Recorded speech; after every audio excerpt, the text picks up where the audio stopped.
अस्सलामुअलैकुम। Lecture 29 start करते हैं कैफ 1 का। हाइब्रिड वालों आवाज़ तस्वीर ओके है? अच्छा जी। अच्छा जी, ये आज आप अपना होमवर्क ज़रा नोट कर लें पहले।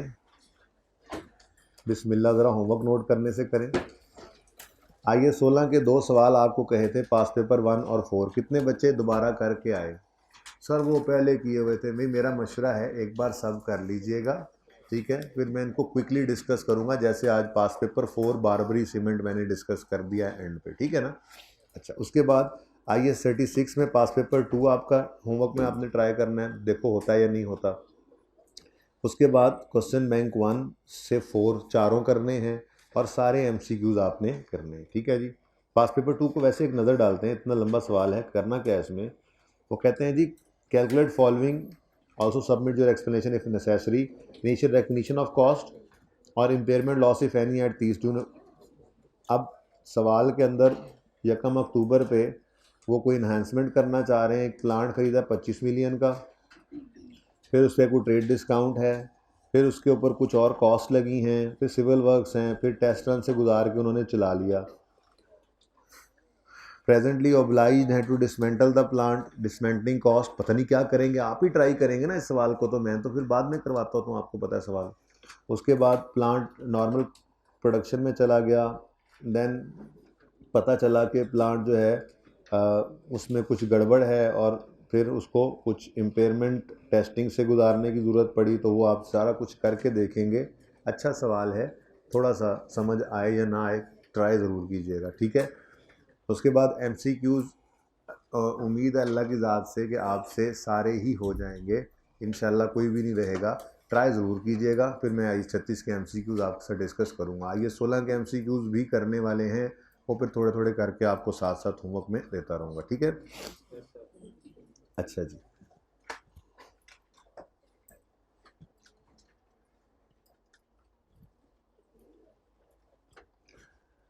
जी बच्चों, कल हमारी बात ये चल रही थी, ठीक है जी?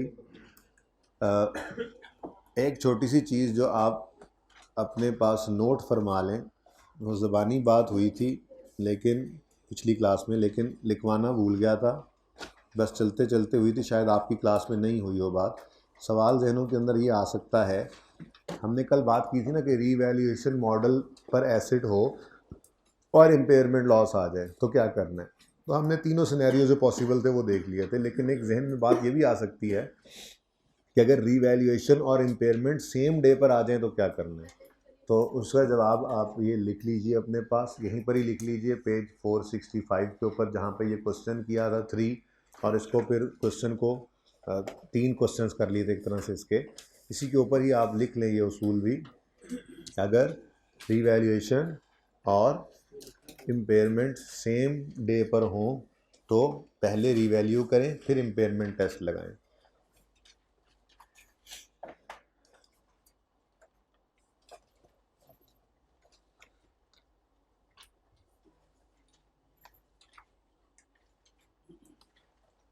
जी, क्विक रिवीजन ज़रा करते हैं, कल जो बात हुई थी उसकी। हमने बात की थी, नहीं लिखा अभी तक? तो लिख लो, सादा सी बात है। अगर सेम डे के ऊपर इम्पेयरमेंट और रिवैल्यूएशन हो तो पहले रिवैल्यू करेंगे, फिर इम्पेयरमेंट टेस्ट लगाएंगे, ठीक है? 35% आबादी है तकरीबन आज, है ना? 30%, 40% कर लें, अपलोड कर देंगे, लेकिन बहुत रिस्क पे है वो बच्चा जो घर बैठा है। छुट्टियां हो गई, घरों को चले गए, आगे रिज़ल्ट की गहमा गहमी, किसी ने एक आधा पेपर दिया होना है, तो जो आ गए उन्होंने पढ़ लिया, जो नहीं आया उनके लिए बहुत ख़तरा है, अल्लाह माफ़ करे। और रिवर्सल ऑफ इम्पेयरमेंट करना है हमने आज। ये नहीं क्लास हल्की तो नहीं होगी, क्लास जो रूटीन में करना था वो करेंगे। अच्छा जी, कल हमने ये बात की थी कि अगर कोई एसेट रिवैल्यूएशन मॉडल पर पड़ा हो और उसका सरप्लस भी हो और इम्पेयरमेंट लॉस आ जाए तो क्या करो? 100% वही ट्रीटमेंट करो जो रिवैल्यूएशन लॉस के आने पर आपने किया था। यानी अगर लॉस आया है तो देखो पहले को सरप्लस पड़ा, इम्पेयरमेंट लॉस अगर आया तो देखो पहले को रिवैल्यूएशन सरप्लस पड़ा, अगर पड़ा है तो पहले उसको ख़त्म करो, अगर लॉस फिर भी बच जाए तो वो प्रॉफिट एंड लॉस में चला जाएगा। अब तरतीब क्या बनाई थी हमने कहा इम्पेयरमेंट रीवैल्यू हो गया एसेट, बुक वैल्यू आ रही है इम्पेयरमेंट की डेट पर, इस बुक वैल्यू को कंपेयर करेंगे हम रिकवरेबल अमाउंट से। एक लाइन ये इसलिए इस तरतीब पर ले आए ताकि ये वर्किंग इस तरह से कंटिन्यू हो सके, ठीक है ना। तो बुक वैल्यू 533 थी हमारी, पहला ओरिजिनल सवाल। हमने कहा जी एक लाइन छोड़कर, जगह छोड़कर बुक वैल्यू लिखें और सवाल में जाकर देखें रिकवरेबल अमाउंट कितनी है। तो सवाल में रिकवरेबल अमाउंट थी 450 पहले सवाल में। सवाल सामने करने की जरूरत तो नहीं है, सवाल तो याद घर जाके ये तीनों सवाल किए थे। कितने बच्चों ने दोबारा किए थे? क्लास वर्क सबसे अहम होता है, ये आप लोग ध्यान में रखें। पहले मैंने कहा भी था कि आपने क्लास वर्क की रिवीजन करनी, ये सवाल आपने करना है घर जाके, प्लीज़ अभी कर लीजिएगा, कल संडे है। अच्छा, तो 533 बुक वैल्यू है, हमने एक लाइन छोड़कर बुक वैल्यू लिख लिया। रिवाइज होगी तब जब इम्पेयरमेंट लॉस ने आना है, और रिवाइज नहीं होगी अगर इम्पेयरमेंट लॉस ना आए तो, एहतियातन जगह छोड़ दी, ठीक है। अब बुक वैल्यू 533 है, सवाल में रिकवरेबल अमाउंट 450 है, रिकवरेबल अमाउंट बुक वैल्यू से कम है तो इम्पेयरमेंट लॉस आएगा। इम्पेयरमेंट लॉस आएगा तो बुक वैल्यू रिवाइज हो जाएगी, इनफैक्ट रिकवरेबल अमाउंट ही बुक वैल्यू बन जाएगी। तो 4.5 रिवाइज बुक वैल्यू आ गई, 83 का इम्पेयरमेंट लॉस आ गया। अब सरप्लस जो है वो 409 रुपये का पड़ा था, तो थोड़ा सा लॉस आया और वो एडजस्ट हो गया उसी के अगेंस्ट, ठीक है। और अगर फ्यूचर में हमने फिर डेप्शन करनी है तो चूंकि बुक वैल्यू रिवाइज हो गई है तो future depreciation revise book value remaining life पर डिवाइड करके निकलेगी, और रिमेनिंग लाइफ आप इम्पेयरमेंट के दिन खड़े होकर, जिस दिन इम्पेयरमेंट लॉस आया उस दिन खड़े होकर निकालेंगे, ठीक है। फिर एंट्री की बात की थी हमने कहा था कि ये वैसे तो असल एंट्री बनती है impairment loss debit accumulated impairment loss credit, लेकिन impairment loss profit and loss में डेबिट तो हुआ ही नहीं।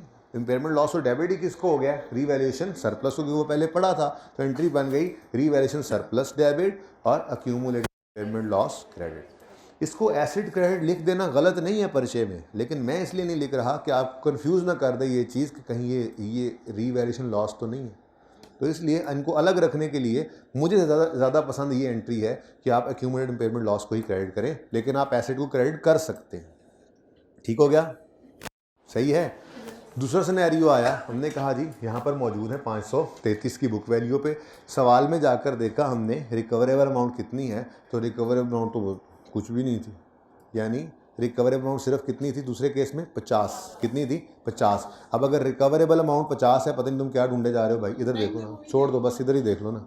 अगर रिकवरेबल अमाउंट 50 है तो बुक वैल्यू 533 है, रिकवरेबल अमाउंट अगर 50 है तो रिकवरेबल अमाउंट बुक वैल्यू से कम है, अगर कम है तो इम्पेयरमेंट लॉस ने आना है, इम्पेयरमेंट लॉस ने आना है तो बुक वैल्यू ने रिवाइज होना है, बल्कि रिकवरेबल अमाउंट ही बुक वैल्यू बनेगी। तो रिवाइज्ड बुक वैल्यू आ गई 50, इम्पेयरमेंट लॉस आ गया 483। इतना लॉस आया कि सारे सरप्लस को खा गया, लॉस फिर भी बच गया, वो प्रॉफिट एंड लॉस में ले गए। इसकी एंट्री बनी रीवैल्यूएशन सरप्लस 409 से debit, impairment loss profit and loss में गया। अब कितना? 74 से डेबिट, और एसिड क्रेडिट कर सकते थे, लेकिन बेहतर मुझे यही लगता है एक्यूमुलेटेड इम्पेयरमेंट लॉस का क्रेडिट करना। फिर ऑनवर्ड्स जब डेप्रिसिएशन लेनी है तो क्योंकि बुक वैल्यू रिवाइज हो चुकी है, इसलिए रिवाइज बुक वैल्यू को रिमेनिंग लाइफ में डेप्रिशिएट करके आपने डिप्रेशन निकाली थी, ठीक है। तीसरा सिनेरियो क्या बना था? बुक वैल्यू 533 थी और सवाल में गए तो रिकवरेबल अमाउंट कितनी? 550 थी। रिकवरेबल अमाउंट 550, रिकवरेबल अमाउंट कितनी थी जी? 550। अब रिकवरेबल अमाउंट बुक वैल्यू से ज़्यादा है तो इम्पेयरमेंट लॉस नहीं आएगा, बुक वैल्यू रिवाइज नहीं होगी, ये जगह खाली रहेगी देखो, और वही बुक वैल्यू नीचे भी लिख दी हमने, और इम्पेयरमेंट लॉस कोई ना आया, तो कोई एंट्री भी नहीं हुई। अब अगर इम्पेयरमेंट नहीं हुई, बुक वैल्यू रिवाइज नहीं हुई, तो डेप्रीसिएशन अगले ईयर्स की निकालनी है, तो वही पुराना फार्मूला फिर लगेगा, वही सेम डेप्शन आगे भी आएगी, क्योंकि कोई चेंज आई ही नहीं, ठीक है। ये बात हमने कल कर ली थी, यहाँ तक कोई मसला है तो बताओ? नहीं है, चले। अच्छा, अब आज नई बात शुरू करते हैं रिवर्सल ऑफ इम्पेयरमेंट की। जी क्या? 50 के केस में क्या ये इससे कम है ना काफी, हाँ, तो आपने उसमें से कम है तो हम ये वाला बात एक बार रिपीट कर दें, उसमें पॉइंट कवर हो जाएगा। भाई 50 रुपया रिकवरेबल अमाउंट है, हमारी बुक वैल्यू है 533, रिकवरेबल अमाउंट 50 है, तो 50 पर लेकर आने के लिए 483 का लॉस बुक करना है।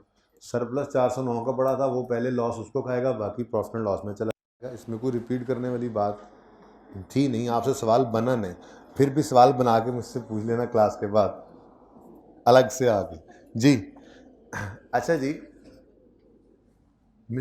बहुत सारे इंडिकेटर्स कल हमने देखे थे कि इंडिकेशन आने पर इम्पेयरमेंट टेस्ट लगाते हैं और इम्पेयरमेंट टेस्ट लगाने पर इम्पेयरमेंट लॉस आ जाता है। मिसाल के तौर पे इंटरेस्ट रेट का बढ़ जाना एक इंडिकेशन थी कि इम्पेयरमेंट हो गई।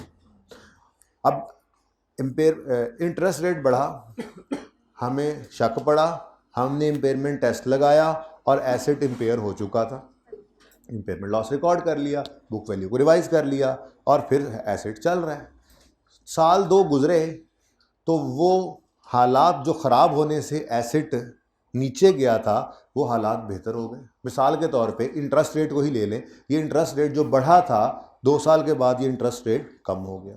अभी एसेट की ज़िंदगी बाकी है, तो फिर इस इंटरेस्ट रेट के कम होने से एक खदशा तो नहीं कह सकते, एक खुशी सी महसूस हो रही है कि इस इंटरेस्ट रेट के कम होने से फ्यूचर के जो कैश फ्लोज हैं उनको जब हमने डिस्काउंट करके प्रेजेंट वैल्यू निकालनी है तो वो वैल्यू इन यूज़ बढ़ने की तरफ जा रहा है।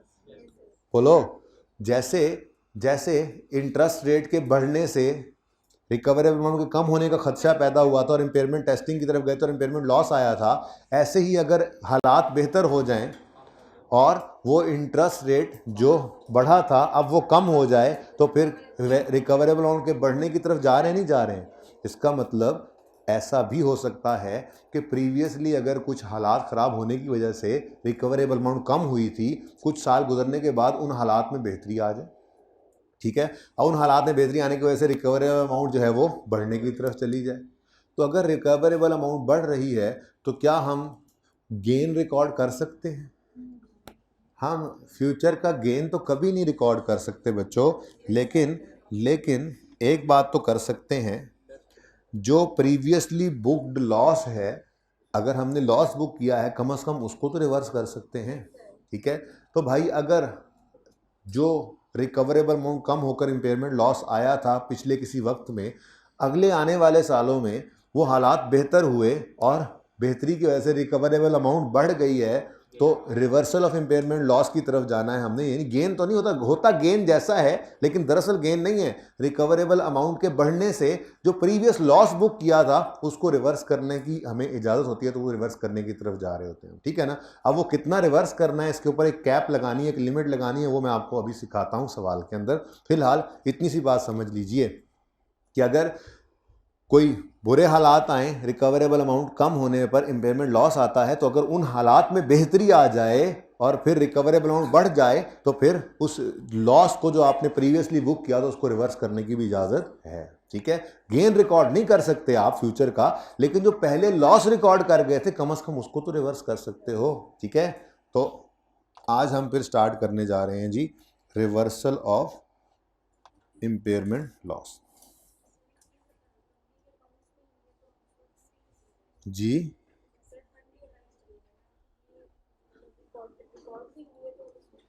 बेटा, अनरियलाइज्ड गेन नहीं है, एक फ्यूचर का लॉस रिकॉर्ड। सवाल में देख लेते हैं, ज़्यादा बेहतर तो यही है, बाहर सवाल से पहले सुन ले चले।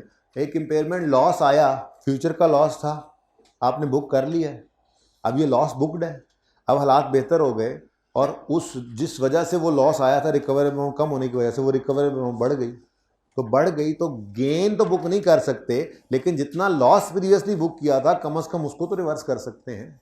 हालात बेहतर हुए तो जो अंदाजे की बुनियाद पे एक फ्यूचर में लॉस बुक किया था वो अंदाजा बदल गया है, अब फ्यूचर में लॉस नजर नहीं आ रहा है, गेन नजर आ रहा है। गेन मत रिकॉर्ड करो, लेकिन जो पिछले के अंदर लॉस रिकॉर्ड कर दिया था उसको तो रिवर्स कर सकते हैं ना, वो करने लगे हम, ठीक है।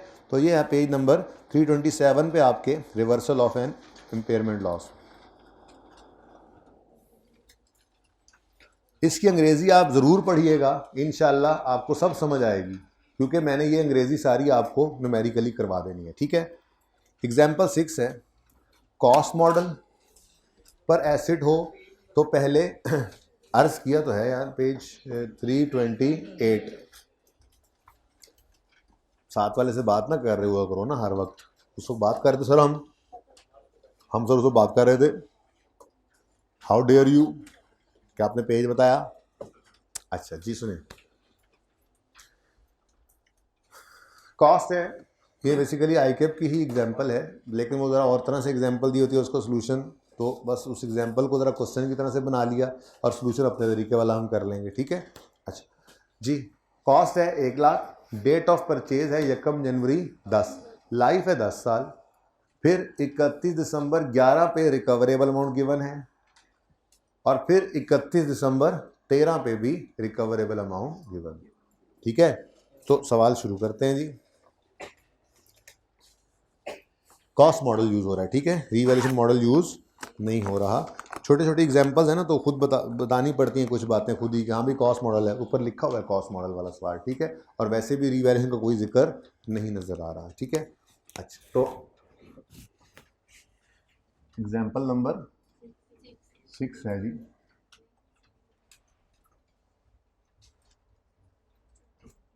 वर्किंग नंबर 1, मशहूर ज़माना वर्किंग हमारी, डेट, डिस्क्रिप्शन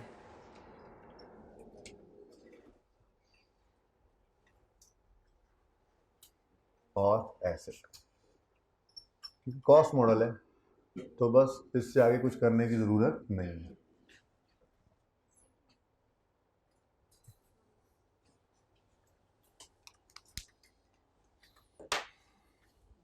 जी, किस दिन खरीदा हमने एसेट को?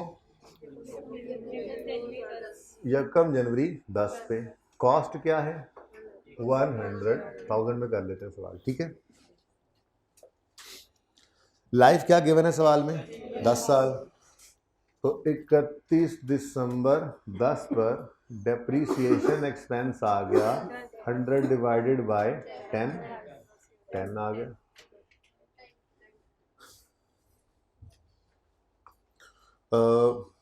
रिकवरेबल अमाउंट 31 दिसंबर 11 पर गिवन है ना, क्या ख्याल है 2 साल ही ना कर लें, जंप करा दें इसको, 31 दिसंबर 11 पर डेप्रीसिएशन निकालने के बजाय हम 2 साल की अक्यूम, क्योंकि अलग अलग एंट्रीज तो उसने मांगी नहीं हुई हमसे, अक्यूमुलेट ऑप्शन निकाल लेते हैं जी। 100 divided by 10 into 2, answer is 20 और बुक वैल्यू आ गई 80,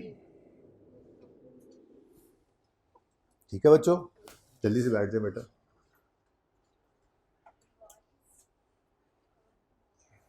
भाई ये जंप समझ आई है, जहाँ पॉसिबल हो लगा लिया करें, टाइम बच जाता है, ठीक है।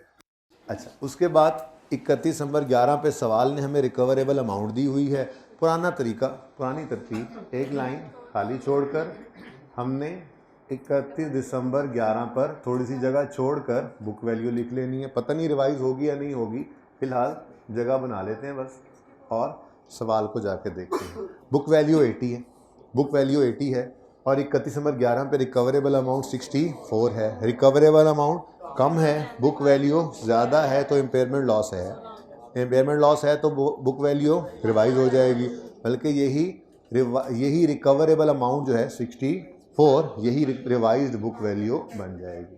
तो रिवाइज्ड बुक वैल्यू आ गई हमारे पास 64,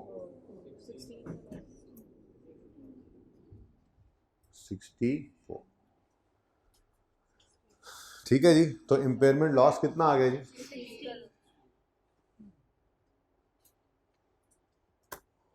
60।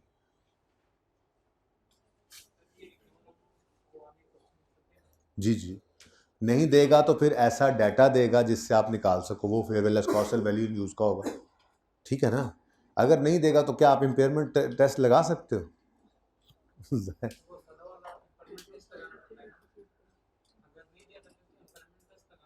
ये अभी भी इम्पेयरमेंट टेस्ट ही लगाया। इम्पेयरमेंट टेस्टिंग होती है रिकवरेबल अमाउंट और बुक वैल्यू का कंपैरिजन। रिकवरेबल अमाउंट सवाल में दे दे, वो क्योंकि हम पहले 3 दिन से 4 दिन से वो खप रहे थे ना, वो सीख लिया हमने, इसलिए इस एग्जाम्पल के अंदर आप रिकवरेबल अमाउंट कैलकुलेट नहीं करवाई जा रही है, तो ये हमने कंपेयर करना है बुक वैल्यू और रिकवरेबल अमाउंट को। अगर सवाल में बुक वैल्यू गिवन नहीं है तो निकाल लेंगे, सवाल में रिकवरेबल अमाउंट गिवन नहीं है रेडीली तो निकाल लेंगे। अब निकालने के लिए डाटा तो होगा ना, आपको ख्वाब थोड़ी आना है खुद से, तो मतलब जाहिर है डाटा तो सवाल में होगा ना बेटा। या तो रिकवरेबल अमाउंट निकाल के दे देगा या इतना डाटा दे देगा कि आप रिकवरेबल अमाउंट निकाल सकें, जैसे हमने पहले निकालनी सीखी हुई है। ठीक है, सवाल में तो मतलब अच्छा चलो जी। 31 दिसंबर 11 पर हमारा एसेट इम्पेयर हो गया। ठीक है, अब बुक वैल्यू क्या हो गई है, रिवाइज। तो ऑनवर्ड जो डेप्शन है वो रिवाइज बुक वैल्यू को रिमेनिंग लाइफ पे डेप्शन करके निकालेंगे। ठीक है भाई, एंग्री यंग मैन समझ आ रही है आपको? हैं, आप पहला दिन तो नहीं आए कहीं क्लास में, आते हो रोज़, नज़र कभी नहीं आया ऐसे गुस्से में बैठे हुए, मास्क लगा के बैठते हो। क्या नाराज़गी है किसी से? मुझसे नाराज़ हो हैं? कोई गलती होगी मुझसे, माफ़ कर दो यार। ऐसे स्माइल करो, कितने अच्छे लग रहे हो यार, ऐसे तुम नाराज़ होकर बैठे हो। अच्छा भला मेरा वो मतलब दिल ही डूब गया मेरा, मैंने कहा पता नहीं यार। अब 31 दिसंबर 13 पर दोबारा एसिड को इम्पेयरमेंट टेस्ट से गुजारना है। बेसिकली वो वहाँ पे जाकर देखेंगे तो नज़र आएगा उल्टा रिकवर अमाउंट कम नहीं हो रही, बढ़ गई है। अगर पहली बार ऐसा हो ना कि बुक वैल्यू से रिकवर अमाउंट ज़्यादा हो तो हम कहते हैं कुछ नहीं हुआ, कुछ नहीं हुआ, इम्पेयरमेंट लॉस नॉट इज, ऐसे ही है ना? नहीं नहीं, ऐसे कैसे? यस सर, आपने कह दिया, जरा सामने हो ना चीज़, ज़रा है बेहतर होता ज़रा। ये हमारा ये सवाल ऐसे नहीं इधर नोट किए थे, ये नोट की चीज़ें इसलिए जाती हैं ताकि वक्त ज़रूरत सनद रहें और काम है जी। पहली बार अगर ज़िंदगी में ऐसा हो कि एसिड की रिकवरेबल अमाउंट ज़्यादा हो बुक वैल्यू से, तो हम कहते हैं इम्पेयरमेंट लॉस नॉट इज, नहीं है। ठीक है ना? लेकिन ये सिनेरियो अब डिफरेंट होने लगा है। एक बार इम्पेयरमेंट टेस्ट से गुजरा है हमारा एसिड और इम्पेयरमेंट लॉस आ चुका है, अब मजीद इम्पेयरमेंट लॉस भी आ सकता है और इसमें इंप्रूवमेंट भी आ सकती है। मजीद इम्पेयरमेंट लॉस है फिर तो बड़ा आसान है, रिकवर अमाउंट और थल्ले टुर गई और लॉस बुक कर लो भाई। और अगर ऐसा नहीं हुआ बल्कि रिकवरेबल अमाउंट में बेहतरी आ गई है तो फिर हम रिवर्सल ऑफ इम्पेयरमेंट लॉस कर सकते हैं, गेन रिकॉर्ड नहीं करेंगे। बात समझ आई है? तो पहली बार में ऐसा नहीं होगा, पहली बार तो कोई लॉस प्रीवियसली बुक्ड नहीं है ना, तो फिर ये गेन रिकॉर्ड करने की स्टैंडर्ड इजाजत नहीं देता, प्रूडेंस कॉन्सेप्ट फ्यूचर का गेन नहीं रिकॉर्ड करने देता। तो इसलिए यहां पर क्या हुआ था, यहां पे कोई इंपेयरमेंट लॉस नहीं था। लेकिन हमारा सवाल ये है, हमारे सवाल में इंपेयरमेंट लॉस आ चुका है, सिचुएशन ये है। अब इससे आगे चले हैं, अब आगे चल के दोबारा कोई इंडिकेशन आई, रिकवर अमाउंट कैलकुलेट की, तो हो सकता है वो मजीद लॉस की तरफ ले जाए और हो सकता है वो इंप्रूवमेंट की तरफ ले आए। तो इंप्रूवमेंट होगी तो reversal of previously booked loss है, गेन नहीं होता। वो किस तक लेके जाना है, उसको कहाँ कैप लगानी है, लिमिट कहाँ लगानी है, वो मैं अभी सिखाता हूँ आपको। ठीक है तो ये बात हो रही थी जी, लॉस आ चुका है और फिर 31 दिसंबर 13 पे कुछ हो रहा है, तो क्या ख्याल है, फिर जंप ना कर जाए यार? तो 31 दिसंबर 13 तक इकट्ठी कर लेते ना, मैं ये कह रहा हूँ। ठीक है, इजाजत नहीं है अलग अलग करें? नहीं कर सकते जंप भाई, ब्लैक शर्ट जंप नहीं कर सकते बेटा। देखो ना, स्ट्रेट लाइन मेथड है, तो आपने बस फर्क ये है, ये फॉर्मूला नहीं लगाना, फॉर्मूला नया लगाएंगे हम। ठीक है, लेकिन 31 दिसंबर 11 पे खड़े हैं ना, तो 31 दिसंबर 12 और 31 दिसंबर 13 2 साल की डेप्शन होनी तो सेम है ना, तो मैं ये कह रहा हूं कि 2 साल का जंप लगा लो। ठीक है, तो डेप्रीसिएशन की बजाय अगेन मैंने एक्यूमुलेटेड डेप्रीसिएशन निकाल लेनी। अभी तो देखो 64 रिवाइज्ड बुक वैल्यू थी, क्यों? क्योंकि एसिड क्या हो चुका है, इंपेयरमेंट में एसिड की बुक वैल्यू क्या हो चुकी है, रिवाइज। तो सब्सीक्वेंटली जो डेप्रीसिएशन होगी वो रिवाइज बुक वैल्यू को रिमेनिंग लाइफ पे डिवाइड करके निकलेगी। तो 31 दिसंबर 13 तक ले आओ एसिड को। अब रिवाइज्ड बुक वैल्यू को डिवाइड करना है रिमेनिंग लाइफ से, और रिमेनिंग लाइफ किस दिन निकालोगे, 31 दिसंबर 11 पर। ठीक है, हाँ, तो यहां तक तो सेम काम है ना। अब यकम यानी 10 से 31 दिसंबर 10 और 31 दिसंबर 11 कितने साल गुजर गए, 2। असल लाइफ थी 10, 2 गए तो रिमेनिंग 8। अब यहां तक आपने 1 साल की डेप्शन निकालनी थी इस तरह से। मैंने बस यही कहा है कि अगले साल भी यही करना है ना, तो यहीं पर डबल कर दो। ठीक है, तो 2 साल की इकट्ठी डेप्शन चाहिए। हम यकम जनवरी 12 से 31 दिसंबर 13 तक 2 साल का जंप करने लगे हैं। ठीक है, तो इंटू 2। ये कंफ्यूज तो नहीं कर रही बात? 48 ये आ गई हमारी बुक वैल्यू 31 दिसंबर 13 पर। ठीक है, अब नोट करना रोक दें, क्योंकि मैं पहले कुछ गलत सलत नोट करूंगा, फिर समझा के उसे सही करूंगा, ठीक है। अच्छा जी, इस दिन दोबारा से रिकवरेबल अमाउंट गिवन है। अब नजर आ रहा है हमारी बुक वैल्यू 48 है और रिकवरेबल अमाउंट 70 पे पहुंची हुई है, यानी हालात बेहतर हो गए हैं, रिकवरेबल अमाउंट बढ़ गई है। अब एक तो सिचुएशन थी ये जिसमें आपकी रिकवरेबल अमाउंट बुक वैल्यू से ज्यादा थी, तो आपने कहा था there is no impairment loss, क्योंकि प्रूडेंस ने कहा था फ्यूचर का लॉस बुक करने की इजाजत नहीं है। लेकिन यहां पर यह सिनेरियो नहीं है। माना आपकी बुक वैल्यू 48 है और रिकवरेबल अमाउंट 70 है, यानी आपकी रिकवरेबल अमाउंट ज्यादा है बुक वैल्यू से, लेकिन आप फिर भी कुछ करने लगे हैं। उसकी वजह क्या है? उसकी वजह क्या है? आप क्यों ट्रीटमेंट की तरफ जा रहे हैं? गेन क्यों रिकॉर्ड कर रहे हैं? दरअसल गेन नहीं रिकॉर्ड कर ले, इस पे प्रीवियसली लॉस बुक किया था, बस उसको रिवर्स करने लगे, ठीक है ना। ये बात ध्यान से समझिए, पहली बार ये नहीं होना था, लेकिन चूंकि पहले लॉस बुक्ड है तो अब हम सोचने पे मजबूर हो गए। अब नोट ना कीजिएगा, पहले गलत वाला लिख रहा हूं, तरतीब वही 31 दिसंबर 13 पर एक लाइन खाली छोड़कर। अच्छा इधर देखो, ये लाजमी रिवाइज होनी है, यहां पे कोई नहीं कि रिवाइज होगी नहीं होगी, हो गई, ये नजर आ रही है, रिवर्सल आ गया ना, ठीक है। हाँ, अब वो फिगर होनी क्या है, क्वेश्चन ये है। अब जरा थोड़ी देर के लिए मैं यहां पर लिखता हूं 70, ठीक है। अगर मैं पूरा 70 ही लिख दूं तो कितना गेन रिकॉर्ड होगा? 22। अब पता नहीं ये सही है या नहीं सही। थोड़ी देर के लिए मैं अज्यूम करता हूं कभी एसेट इंपेयर ही नहीं हुआ था, ठीक है। अगर एसेट कभी इंपेयर नहीं हुआ होगा, यकम जनवरी 10 पे जिस एसेट की कॉस्ट 100 है, अगर वो 31 दिसंबर 13 तक चलते चलते आए, तो 31 दिसंबर 13 तक जो डेप्रीसिएशन है, समझो बीच में इंपेयरमेंट आई नहीं कभी, had there been no impairment, कभी इंपेयरमेंट ना हुई हो, ठीक है, तो बुक वैल्यू कितनी होगी ये देखनी है। तो 100 डिवाइडेड बाय 10 इंटू यकम जनवरी 10 से 31 दिसंबर 10, 11, 12, 13, 4 साल, ठीक है, 4, ये कितनी आ गई? 40। तो क्या आ गया जी? यानी कि मैक्सिमम भी अगर आप एसेट को बढ़ा सकते हो ना at the date of reversal, तो सिर्फ उतने तक बढ़ा सकते हो कि अगर कभी इंपेयरमेंट ना आती तो ये कितना पड़ा होता। अगर आप 60 से ऊपर ले गए तो इसका मतलब आप गेन बुक करने की तरफ जा रहे हो। बात समझने की कोशिश करें कि मैं कुछ इस तरह की बात कर रहा हूँ, यहाँ पे नहीं, इधर लेकर आते जरा आमने सामने हो जाए। अगर ये एसेट कभी भी इंपेयरमेंट बीच में इंपेयर हुआ है ना, इंपेयर ना हुआ होता तो चलते चलते चलते इस दिन इसकी बुक वैल्यू 31 दिसंबर 13 पर कितनी पड़ी होती? मैंने कहा जी उसके लिए आप 31 दिसंबर 13 तक की अक्यूमुलेटेड डेप्रीसिएशन निकाल लें, 100 डिवाइडेड बाय 10 इंटू 4, 40, और ये आ गया 60। ऐसे करना नहीं है, वो तरीका बताता हूँ पर्चे में। यानी एसेट इंपेयरमेंट समझो IAS 36 है ही नहीं दुनिया में, तो हमारा ये एसेट 4 साल गुजरने के बाद कहां पे पड़ा होता? 60 पे। अब आपने रिवर्सल ऑफ इंपेयरमेंट के दिन अपने एसेट को इस 60 से ऊपर नहीं लेके जाना।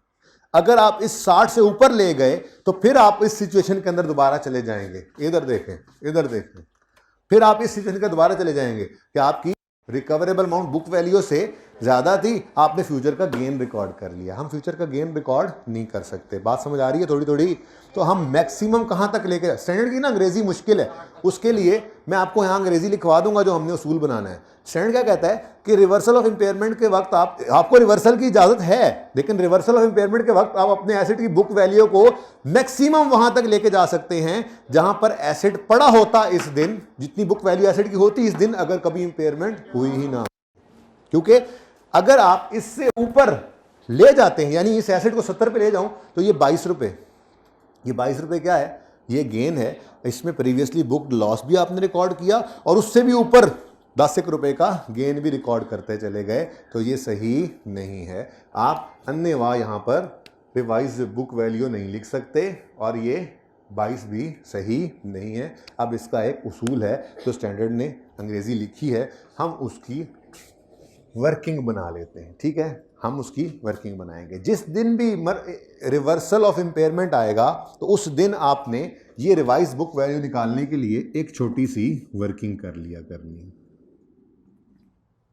ठीक है। और उस वर्किंग के अंदर क्या करना है आपने, ये 60 ही निकलेगा अभी इंशाल्लाह थोड़ी देर में, लेकिन उसूल ज़रा बन जाए तो अच्छा होता है, वो हर जगह लग जाता है। तो वर्किंग टू में हमने निकालनी है जी revised book value as on 31 दिसंबर 13।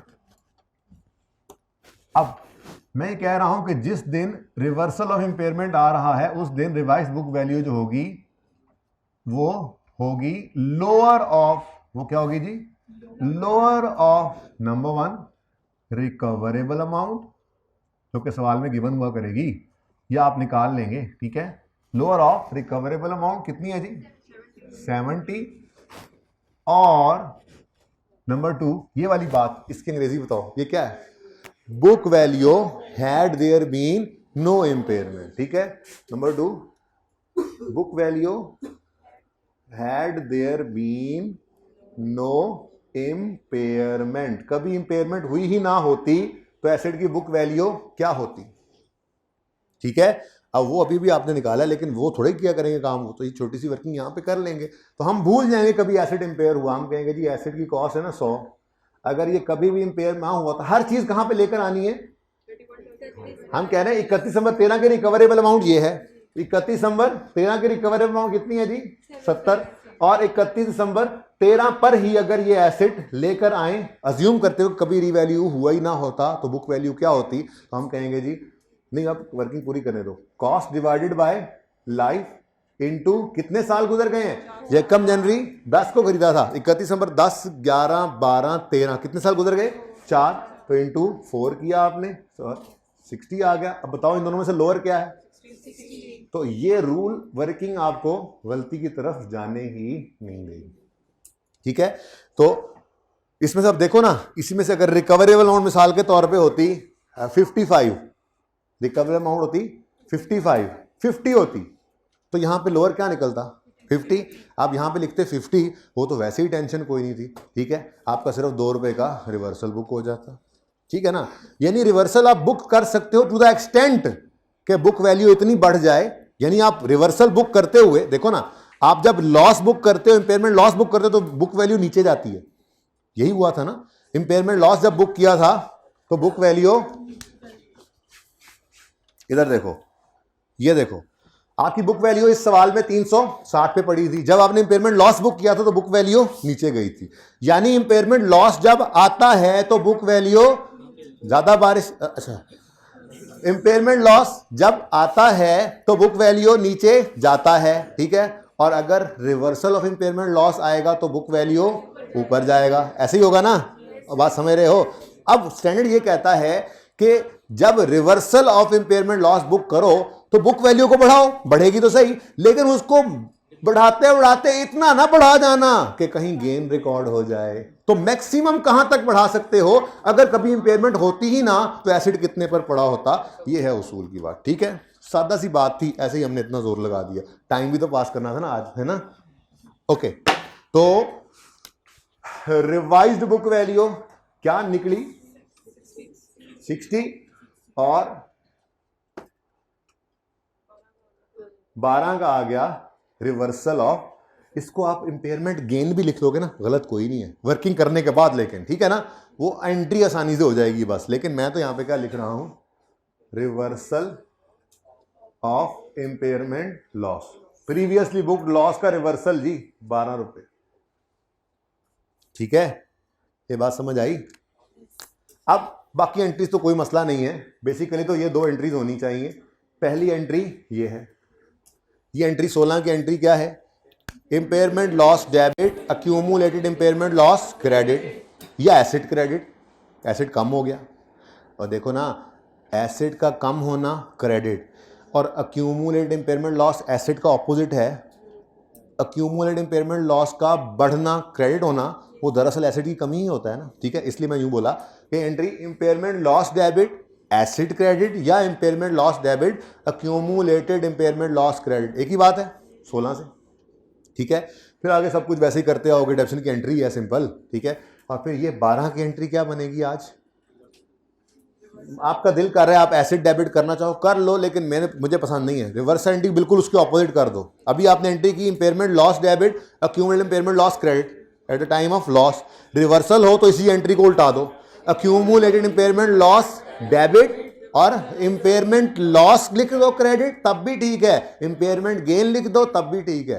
भाई एक्सपेंस है ना लॉस, एक्सपेंस का क्रेडिट होना मतलब, यहाँ पे एंट्रीज देख लेते हैं यार, आप लोग मुंह उठा के बैठे हो। ये देखो इस वर्किंग के अंदर भी थोड़ा सा मसला है। मतलब मसला ये है कि इस वर्किंग में जंप नहीं लगे हुए, ठीक है ना, हमने वर्किंग में जंप लगा ली, ठीक है ना, टाइम बच गया। दूसरी चीज़ यहाँ पर करेक्शन कर लें, वो नीचे मिस प्रिंटिंग की वजह से 0 आ रहा है, लोअर 60 है, रिवाइज बुक वैल्यू 60 है, ठीक है। अच्छा इधर देखो भाई 16 की एंट्री मैंने कहा क्या कर लो, impairment loss debit, accumulated impairment loss credit profit and loss में, तो ठीक है। और जिस दिन ये रिवर्सल डाला तो इस दिन एंट्री कर लो अक्यूमुलेटेड इंपेयरमेंट लॉस डेबिट और इंपेयरमेंट गेन क्रेडिट कर दो, कोई मसला नहीं है, क्योंकि आपने लिमिट लगाई है, गलती कोई नहीं है। दरअसल ये गेन नहीं है, एंट्री करवाने के लिए जरा मैंने लिख दिया यहाँ पे। आप यहाँ पे इंपेयरमेंट लॉस भी लिख दोगे ना तो भी मतलब वही बनता है। क्यों? ओ भाई एक्सपेंस का क्रेडिट होना मतलब एक्सपेंस का कम होना, ये एक ही बात है। आप इनकम बढ़ाओ या एक्सपेंस कम करो, बात तो एक ही है ना, ठीक है। तो यहाँ कोई इंपेयरमेंट गेन लिखे या इंपेयरमेंट लॉस लिखे, मतलब दोनों का सेम ही है। गेन लिखेगा तो इनकम बढ़ रही है, लॉस लिखेगा तो एक्सपेंस कम हो रहा है, बात तो एक ही हुई, ठीक है। ये बात समझे हो? अब इधर देखो इंपेयरमेंट लॉस आया, अक्यूमुलेटेड इंपेयरमेंट लॉस बढ़ गया। अक्यूमुलेटेड इंपेयरमेंट लॉस एसिड की जिद है, ऑपोजिट है, तो इसका बढ़ना दरअसल एसिड की कमी है। तो यहां पे किसी ने अगर लिख दिया एसिड क्रेडिट तो वो भी ठीक है। ऐसे ही रिवर्सल आया तो अक्यूमुलेटेड इंपेयरमेंट लॉस डेबिट और इंपेयरमेंट लॉस या impairment gain profit and loss में क्रेडिट। किसी ने यहां पर एसिड लिख दिया तो वो भी सही है, क्योंकि मतलब सेम है ना। अक्यूमुलेटेड इंपेयरमेंट लॉस क्या है? क्रेडिट नेचर की चीज है, एसिड का दुश्मन। इसका डेबिट होना मतलब इसका कम होना। तो अगर इसका कम होना एसिड का ऑपोजिट है ना, इसका कम होना जो होता है वो दरअसल क्या होता है? एसिड का बढ़ जाना। तो भाई वो किसी ने अगर एसिड डेबिट भी कर दिया तो वो भी मसला नहीं है, ठीक है ना। बहरहाल ज़्यादा बेहतर यही है कि आप इनको ही लिखें, क्योंकि नोट बनाते हुए आपको इससे हेल्प मिलेगी। जैसे इस साल में इंपेयरमेंट लॉस आया, ये बढ़ गया, बुक वैल्यू कम हो गई, ये साल अमन से गुजर गया। इस साल में कुछ रिवर्सल पड़ गया, तो रिवर्सल पड़ा तो यहां पे आप नेगेटिव साइन के साथ उसको लिख लो और इसको बढ़ा लो, ताकि वो हेल्प मिले। अक्यूमुलेटेड इंपेयरमेंट लॉस में हिट करने से आपको हेल्प मिल जाएगी नोट बनाते हुए।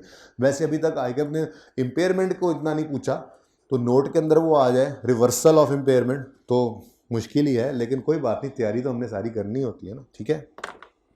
अच्छा जी, ये तो था जी कॉस्ट मॉडल, कोई मसला यहाँ तक? अच्छा एक छोटी सी बात बताऊँ जी।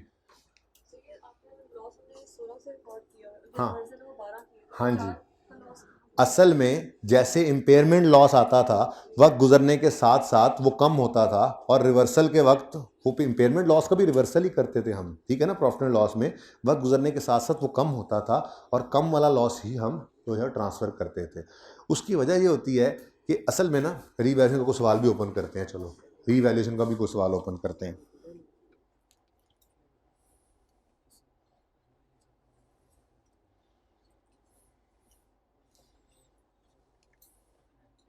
ये तो शुरू वाले सवाल लग रहे हैं, लॉस किसी में आ जाए।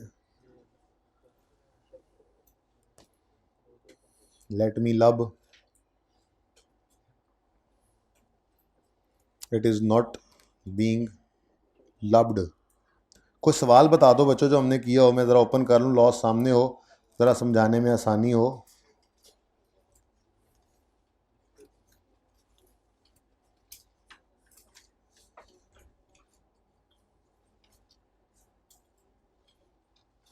ये इधर देखें जी,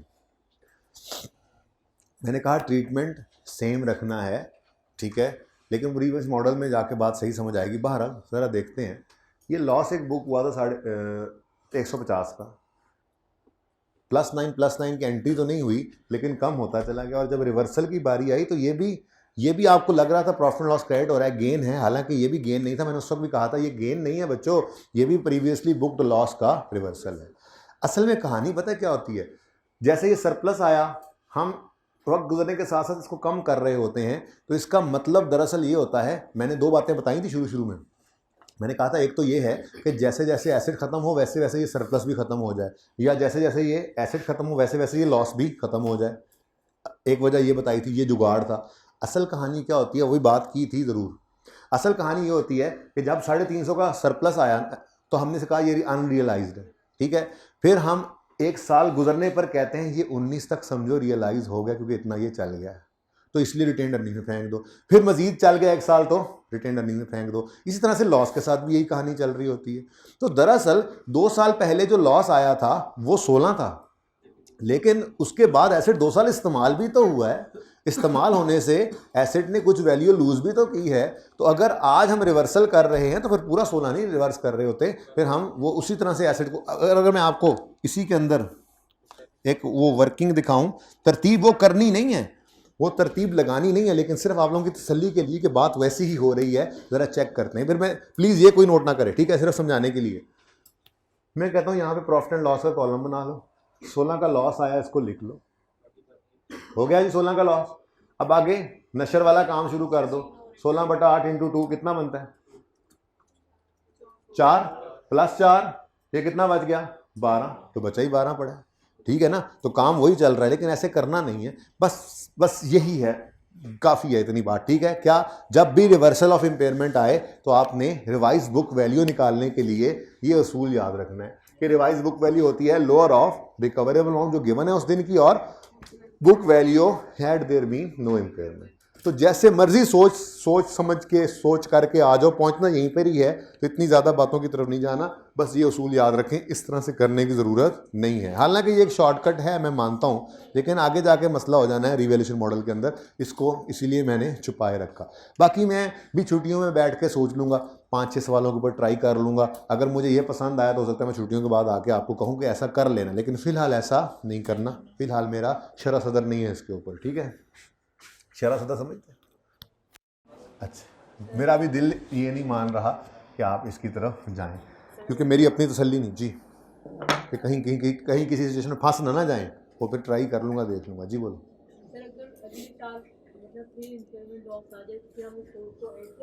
अगले साल फिर इम्पेयरमेंट लॉस आ जाए तो ये एसेट कम हो जाएगा और वो प्रॉफिट एंड लॉस में चला जाएगा। कॉस्ट मॉडल है ना, मसला तो रिवैल्यूएशन मॉडल में आता है कि पहले सरप्लस था, उसने लॉस में आकर उसको खा लिया, फिर जब दोबारा लॉस आएगा तो फिर वो सरप्लस की तरफ चला जाएगा। वो चीज़ें वहाँ पे चलती हैं। यहाँ पे तो सिंपल सी बात है, लॉस आया तो सारा प्रॉफिट एंड लॉस में चला गया, जब रिवर्सल आया तो सारा प्रॉफिट एंड लॉस में चला गया, फिर जब लॉस आएगा तो दोबारा प्रॉफिट एंड लॉस में चला जाएगा।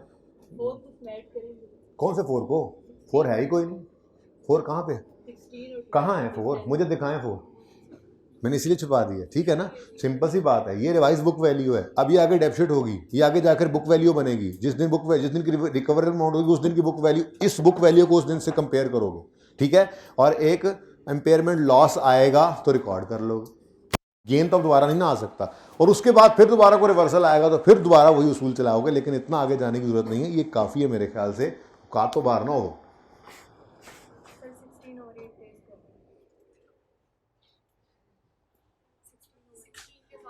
ओह अच्छा, sorry, that was a problem.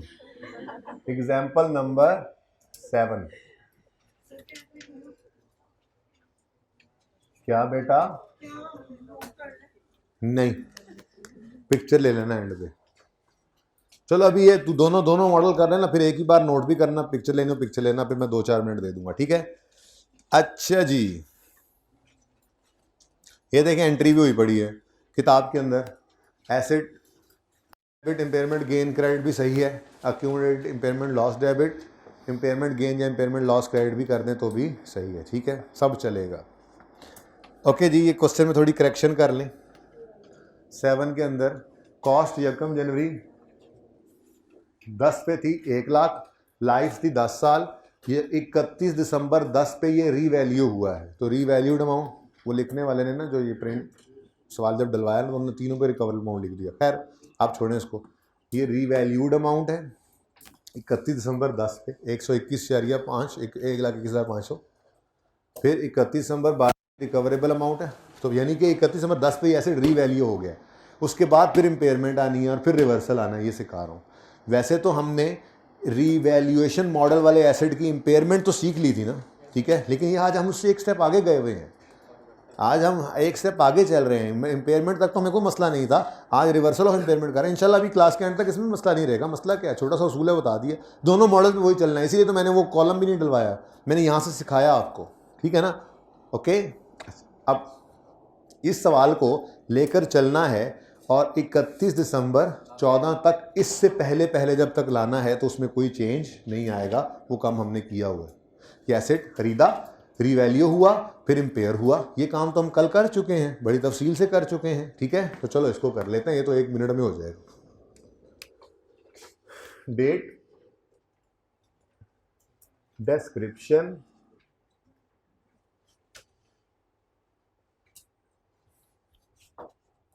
फिर ये एसेट रीवैल्यूएशन मॉडल है ना, रियल सरप्लस और प्रॉफिट एंड लॉस। लो जी, पूरी वर्किंग आ गई अपनी आबोताब के साथ। वो मैंने ना इसलिए प्रॉफिट एंड लॉस वहाँ पे नहीं लिखना, कॉलम के अंदर गवारा किया, क्योंकि वैसे कंफ्यूज ना करें। कॉस्ट मॉडल में तो कुछ भी नहीं ना, बस कॉस्ट मॉडल में तो ये इतनी सी वर्किंग करते थे हम, इसलिए ज़रा सिंपल रखा और फिर वो वर्किंग भी सीख ली। अब वो दोनों मॉडल्स पे भी लगती भी है, तो फिर काम ज़रा सिंपल हो जाएगा, ठीक है। अच्छा जी, 1 जनवरी 10 को हमने ये मोहतरम ख़रीदा, कितने का, 100 का। 31 दिसंबर 10 पर, पहले साल के एंड पे रिवैल्यू, जंप तो नहीं कर सकते, एक साल का ही जंप करेंगे ना, ठीक है। तो पहले भाई 31 दिसंबर 10 तक इसको ले आओ। डेप्रीसिएशन है जी 100 डिवाइडेड बाय 10 है, और ये 10 की डेप्रीसिएशन आ गई और 90 रुपये बुक वैल्यू आ गई, ठीक है जी।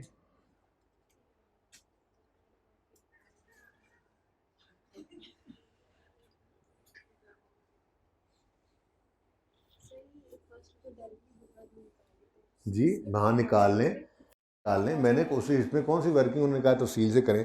उनकी रिक्वायरमेंट तो सवाल में सिर्फ आपने रिवर्सल की फिगर निकालनी है, तो सारे काम मैं इजाफी कर रहा हूँ, जो एंट्रीज बोल भी रहा हूँ आपके साथ, और एंट्रीज लिख रहा हूँ। एंट्री तो मांगी नहीं गई थी, ठीक है ना।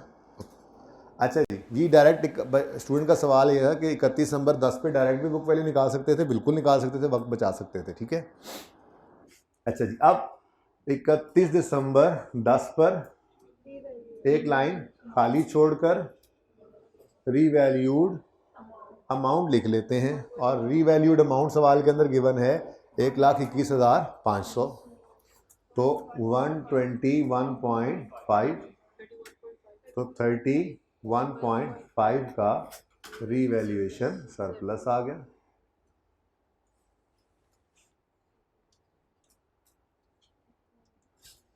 तो एसेट डेबिट कैश क्रेडिट 100, डेबिशन डेबिट अकोमोडेशन क्रेडिट 10, फिर अकोमोडेशन डेबिट एसेट क्रेडिट 10, और एसेट डेबिट सरप्लस क्रेडिट 31/4/5। कहानी खत्म, ठीक है। अब रीवैल्यू हो गया, उसके बाद और कुछ नहीं हुआ, डेबिट पहले हो चुका था, ईयर एंड रीवैल्यूएशन। और सही है, समझ आ रही है सबको?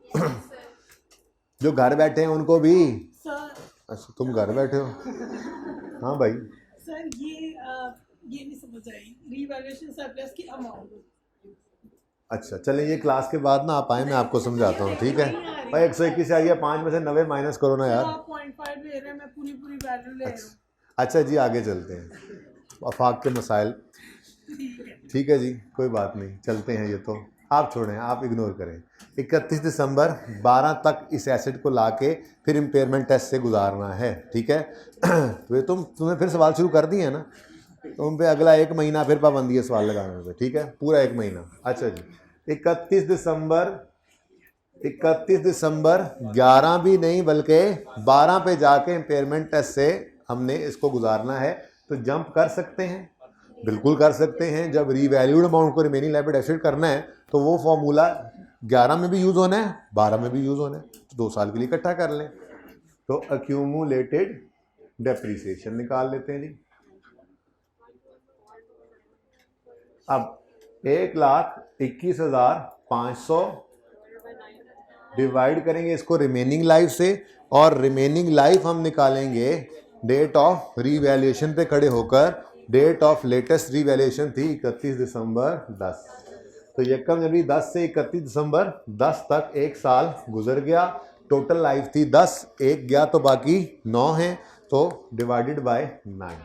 लेकिन ये 1 साल की डेप्रिसिएशन है, हमने तो एक्यूमुलेशन निकालनी है, जंप कर रहे हैं ना, तो 2 साल की डेप्रिसिएशन निकालनी है तो 2 कर दें, और साथ ही आपने नशर करना होता है और इस पे आप सोचते ही नहीं है। तो 31.5/9 इंटू 2 जी 27 और 7 जी 95 24.5।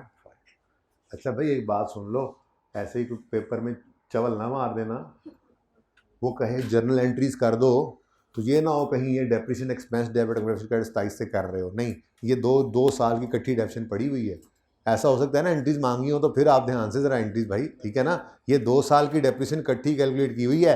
हाँ अगर एंट्रीज मांग ले तो हर साल की डेप्रिसिएशन की एंट्री अलग अलग करनी पड़ेगी, depreciation expense debit accumulated depreciation credit. ये हाइब्रिड 2 में कौन बैठा हुआ है? हाइब्रिड 2 में आज कौन बैठा हुआ है? अच्छा जी हाइब्रिड 2 वाले बच्चों सही है, आवाज़ तस्वीर को मसला तो नहीं आ रहा? ओके है, हाथ खड़ा कर दें, हाँ जी ठीक है ओके। भाई और तुम लोग हाइब्रिड 1 वाले हो लड़कों, हाथ ही हाथ खड़ा जी। अच्छा तो समझ आइए भाई, एंट्रीज करने के लिए फिर अगर वो किसी साल की एंट्रीज मांगे तो फिर उसमें ये नहीं करना कि 2 साल को आपने इकट्ठा किया हो, ठीक है। अच्छा ले भाई 31 नवंबर 12 पे हम पहुंच गए, ये अभी कल वाला लेक्चर चल रहा है, अभी आज वाला तो शुरू ही नहीं हुआ, ठीक है। 31 नवंबर 12 पे रिकवरेबल अमाउंट 65.1 है। अब 31 दिसंबर 12 पर एक लाइन खाली छोड़ दी और जगह भी छोड़ दी थोड़ी सी, और बुक वैल्यू लिख दिया और तैयारी शारी कर ली, ठीक है। हाँ अब हमारे एसेट की बुक वैल्यू 94.5 किताब में नज़र आ रही है, जबकि रिकवरेबल अमाउंट 65.1 है। रिकवरेबल अमाउंट कम है बुक वैल्यू से तो इम्पेयरमेंट लॉस है, अगर इम्पेयरमेंट लॉस है तो बुक वैल्यू रिवाइज हो जाएगी, बल्कि यही रिकवरेबल अमाउंट बुक वैल्यू, हर बार मैं जुमला भी कोशिश कर रहा हूँ ना बदले, तो रिवाइज्ड बुक वैल्यू 65.1 आ जाएगी। ये आखिरी जो एक आधा भाई बैठा हुआ है ना, मेहरबानी इसकी जो बैठा भी हुआ है, नज़र आ रहा है सही, ओके 65.1 आ गई रिवाइज बुक वैल्यू।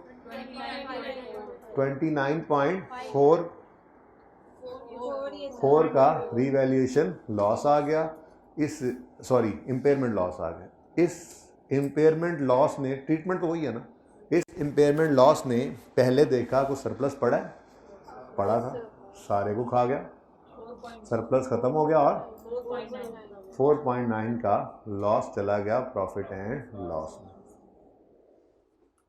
ठीक है। तो इसकी एंट्री आपने सीखी हुई है, इसकी एंट्री क्या है? इम्पेयरमेंट लॉस नहीं, रीवैल्यूएशन सरप्लस डेबिट 24.5 से, फिर प्रॉफिट एंड लॉस लिख लो, लिख लो, इम्पेयरमेंट लॉस डेबिट कहाँ, लेकिन कहाँ? प्रॉफिट एंड लॉस में, ठीक है। और ये बैलेंसिंग फिगर फेंकी थी ना हमने, तो 24.5 और 4.9 और क्रेडिट एक्यूमुलेटेड इम्पेयरमेंट लॉस करो, मुझे ज़्यादा पसंद है ये बात, 29.4, ठीक है, सही है ना। ये एंट्री आपने कल सीखी हुई है, कल ये काम हमने कर लिया था, अब इससे आगे चलना है हमने। इससे अगला भी एक स्टेप मैंने करवा दिया था कि फ्यूचर की डेप्रिसिएशन, ठीक है ना, वो स्टेप भी किया हुआ था। खैर अब 31 नवंबर 14 पर फिर रिकवरेबल अमाउंट गिवन है, फिर इंपेयरमेंट टेस्ट लगाना है। अगर इंपेयरमेंट टेस्ट के अंदर अब दोबारा ऐसा हो कि बुक वैल्यू 31 नवंबर 14 की जो बुक वैल्यू भी निकालेंगे ना, उससे अगर रिकवर अमाउंट फिर कम हुई तो फिर लॉस बुक कर लेना, फिर मजीद लॉस बुक कर लेना, कोई मसला नहीं है। लेकिन अगर खुदा ना खास्ता इंपेयरमेंट लॉस आ जाने के बाद रिकवरेबल अमाउंट दे, इंपेयरमेंट टेस्ट लगाने जाओ और नजर आए कि ये तो बढ़ रही है रिकवरेबल अमाउंट, तो फिर रिवर्सल ऑफ इंपेयरमेंट लॉस का कॉन्सेप्ट आता है और उसमें फिर आपने जो लिमिट लगानी है वो आपको सिखा दिया है, यहां पर भी करेंगे, उसूल वही रहेगा इंशाल्लाह, ठीक है।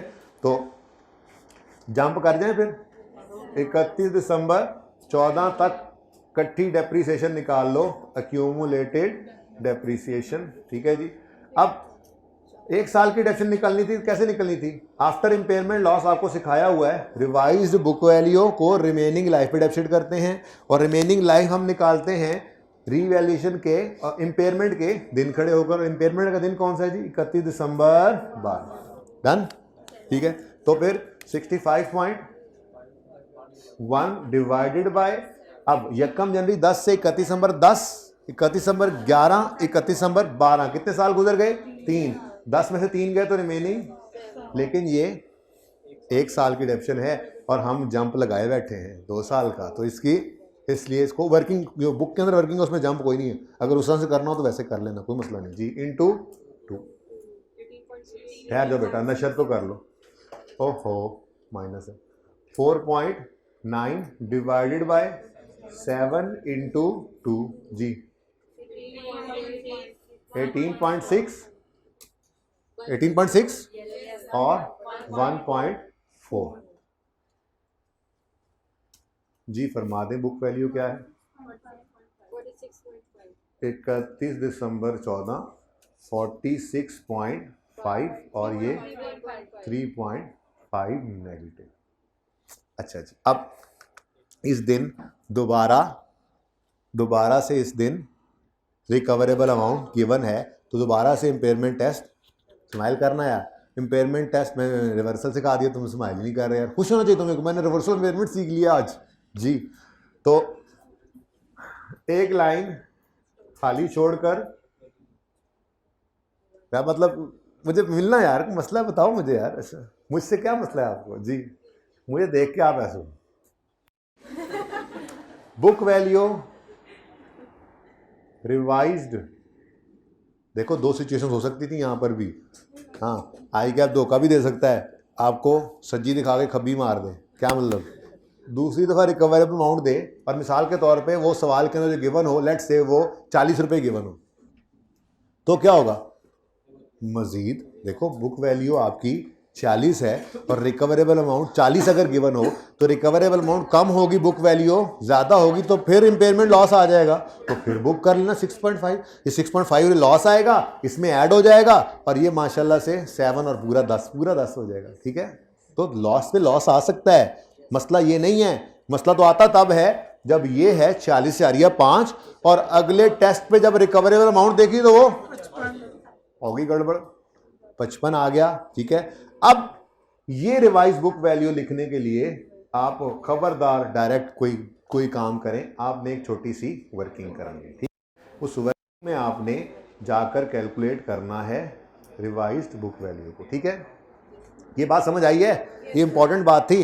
हो सकता है एक बार इम्पेयरमेंट और दोबारा देखो, आप 10 बार, आप 20 साल से आपका एसेट चला आ रहा है, पिछले 20 साल में 5 दफ़ा आपने उसको इम्पेयरमेंट टेस्ट से गुजारा है। हो सकता है 5 दफ़ा एसेट इम्पेयर हुआ हो और लॉस आया हो, ठीक है। ये कुछ, हाँ, एक बार अगर लॉस आ गया और उसके बाद हालात इंप्रूव हुए हैं, कभी कभार होता है ऐसा, तो उस वक्त रिवर्सल करते हुए थोड़ी सी टेंशन होती है, वरना लॉस पे आ ही जाए।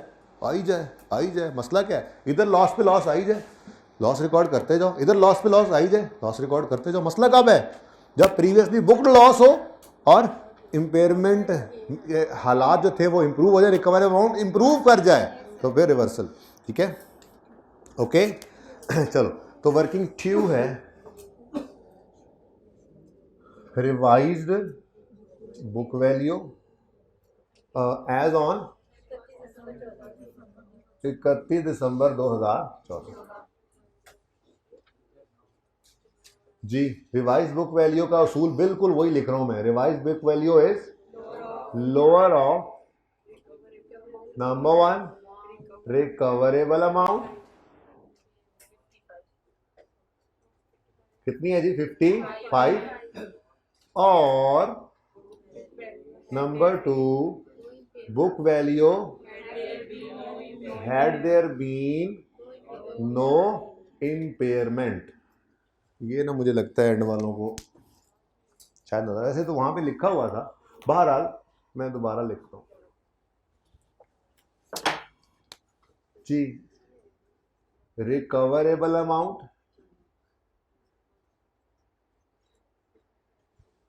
55, ओ भाई ठीक है, और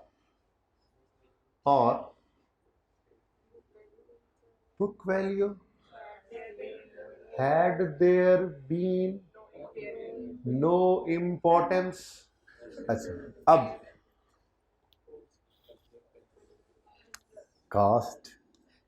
कॉस्ट रिवैल्यूड अमाउंट। मुझे एक बताओ, अगर कभी एसेट रीवैल्यू हो जाए तो उसकी तो बुक वैल्यू होती ही नहीं। ओ होती है, रीवैल्यू होने के बाद भी तो डेप्रिशिएट होता है। फर्क सिर्फ ये, थोड़ी सी बात करो, अपना कॉन्सेप्ट छोड़ो और पीछे चल पड़े, हद हो गई। अगर एसेट कभी रीवैल्यू ना हो तो बुक वैल्यू होती है कॉस्ट माइनस एक्यूमुलेटेड, और अगर एसेट कभी रीवैल्यू हो जाए अपनी जिंदगी में तो उसकी भी बुक वैल्यू होती है, लेकिन वो होती है revalued amount less accumulated depreciation. हद हो गई। ये बात मैंने लिखी थी, जिंदगी में लिखी थी एक बार, वो मैं आपको दिखाऊंगा भी इंशाअल्लाह। या अल्लाह मुझे मिल जाए, पिछली क्लास में तो मिल गया। ये देखो, ये देखो देखो देखो देखो देखो देखो, ये भी दोबारा लिखते हैं ना। हाँ जी, ये बात ना आप, ये इसीलिए मैं लिखता हूं ताकि आप मुकर ना सकें, ताकि वक्त जरूरत सनद रहे और काम आए।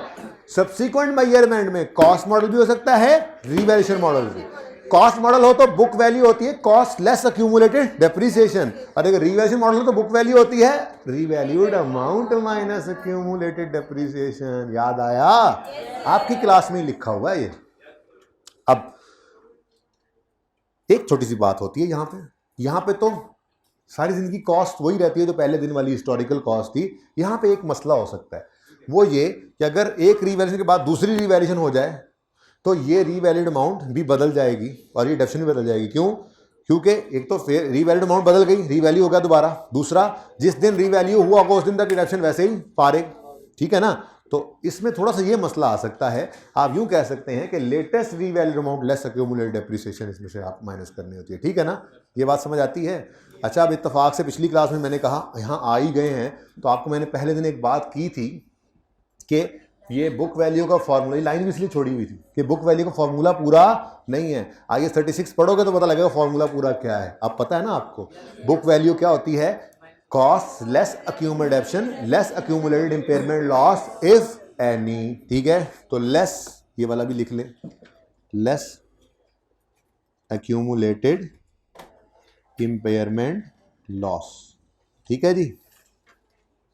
यहां पे भी ऐसे ही है, इधर देखो, revalued asset less accumulated depreciation less accumulated impairment loss if any। ये देखो ना, ये देखो, ये एसेट रीवैल्यू हुआ तो इसकी अब कॉस्ट की बजाय क्या चीज नजर आएगी?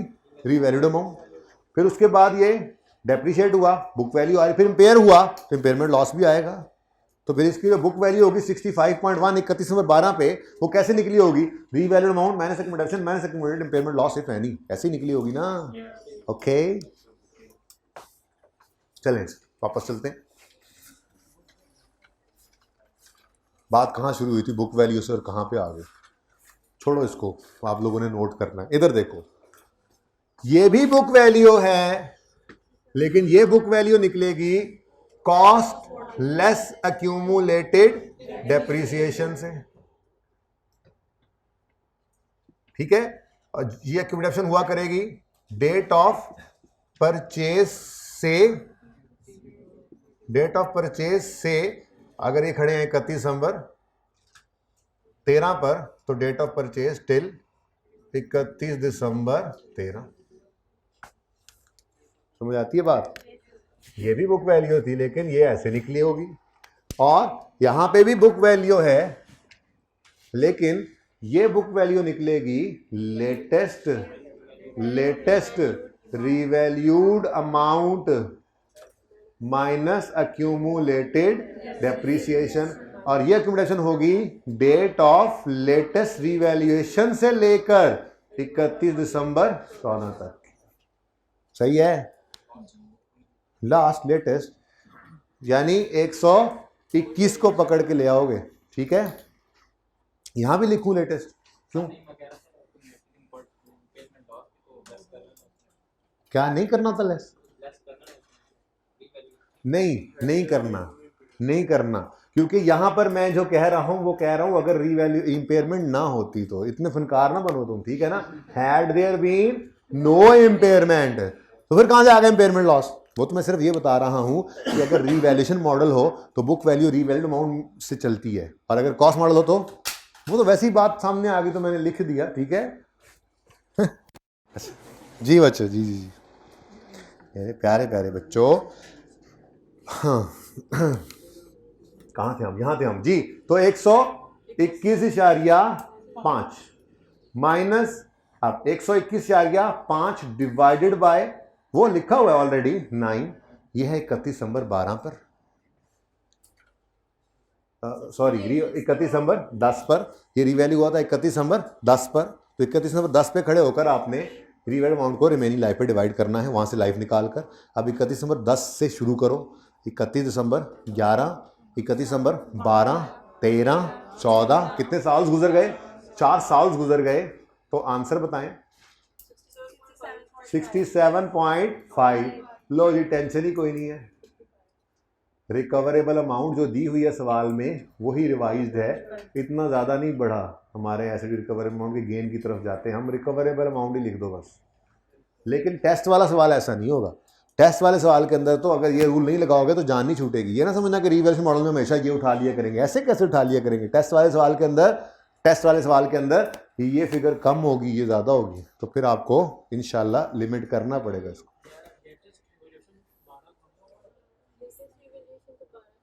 बेटा रिवैल्यूएशन तो 31 दिसंबर 10 पे हुई थी बेटा, 31 दिसंबर 12 पे ना एसेट इम्पेयर हुआ है। रीवैल्यू कब हुआ था? एक मिनट, लेट मी। 31 दिसंबर 10 पे एसेट रीवैल्यू हुआ है भाई, उसके बाद 12 पे, 16 पे, 18 पे कहीं पे नहीं हुआ रीवैल्यू। वो जहाँ पे भी हो रहा है वो इम्पेयर हो रहा है या नहीं हो रहा, इम्पेयरमेंट टेस्ट से गुजारना है। तो रीवैल्यू तो भाई ये हुआ, रीवैल्यू अमाउंट लिखी थी, सरप्लस लॉस आया था, बस ये सीधे नहीं हुआ था रीवैल्यू, उसके बाद तो नहीं हुआ, ठीक है। ओके ओ भाई, इसका तो नाम ही मत लो इधर, हद हो गई यार, इसका नाम ही मत लो इधर। ये देखो क्या लिखा हुआ है, had there been no impairment, तो फिर रीवैल्यूएशन जब हुई थी उसके बाद कोई इम्पेयरमेंट नहीं, ये कोई चक्कर नहीं हुआ बीच में, तो फिर वहीं से चलो ना, इसका नाम भी मत लेना इम्पेयरमेंट का, क्योंकि ये जो वर्किंग में 2 निकाल रहे हैं या यहां पे 2 निकाल रहे हैं, यहां पे हमने क्या कहा है? Had there been no impairment, ठीक है। ओके अच्छा जी, कहां थे हम? 55 आ गया, 55 बताओ जी, रिवर्सल कितना है? 55 ही है ना, 55, 8.5। लो भाई 8.5 का रिवर्सल आ गया, रिवर्सल ऑफ इंपॉर्टेंट लॉस। अब भाई इधर देखो, ये ना रीवैल्यूएशन मॉडल वाला सवाल है, तो फिर बिल्कुल वैसे ही ट्रीटमेंट चलने दो जैसे रीवैल्यूएशन में चलता था। सरप्लस आ गया, ये पहले इस लॉस को रिवर्स करेगा। अब जो बाकी बचा है, चूंकि रीवैल्यूएशन मॉडल में हमें इजाजत होती है अनरियलाइज गेन को रीवैल्यू सरप्लस के अंदर रिकॉर्ड करने की, तो चाहे ये ऊपर वाली चीज आपको नजर भी आ रही है, चुप करके उसको जाओ, ये 5 बच गया, ये 0, ट्रीटमेंट सेम है, सिर्फ इंपेयरमेंट है, थोड़ा सा ध्यान ये रखना पड़ता है बस। अब इसकी एंट्री भी करना दें, ये इसकी एंट्री जी, हाँ भाई रिवर्सल हुआ है तो अक्यूमुलेटेड इंपेयरमेंट लॉस डेबिट करेंगे, कुछ बच्चे एसेट डेबिट करेंगे, दोनों ही सही हैं। रिवर्सल हुआ, एसेट की बुक वैल्यू ने बढ़ना है, तो बुक वैल्यू यानी एसेट को बढ़ा, ये इंपेयरमेंट लॉस को, अक्यूमुलेटेड लॉस को कम कर लो, बात तो एक ही है जी। कितना? 8.5 से, जिसमें से आपने रीवैल्यूएशन सरप्लस में बैलेंसिंग फेंका है 5। पहले तो प्रॉफिट एंड लॉस, आप कहोगे नहीं प्रॉफिट लॉस नहीं, पहले आप यूं लिखे ना सर, वो जैसे आपने इधर लिखा था किधर, उधर इंपेयरमेंट गेन, आप ये गेन लिखे हमें ज़रा अच्छा लगता है, प्रॉफिट एंड लॉस में चला गया कितना? 3.5। लो ऐसे लिख लेते हैं, कोई मसला नहीं जी। बेटा लिखना सिर्फ ये, हाँ गेन का कॉन्सेप्ट नहीं है, अनरियलाइज गेन में तो लिख सकते हैं ना।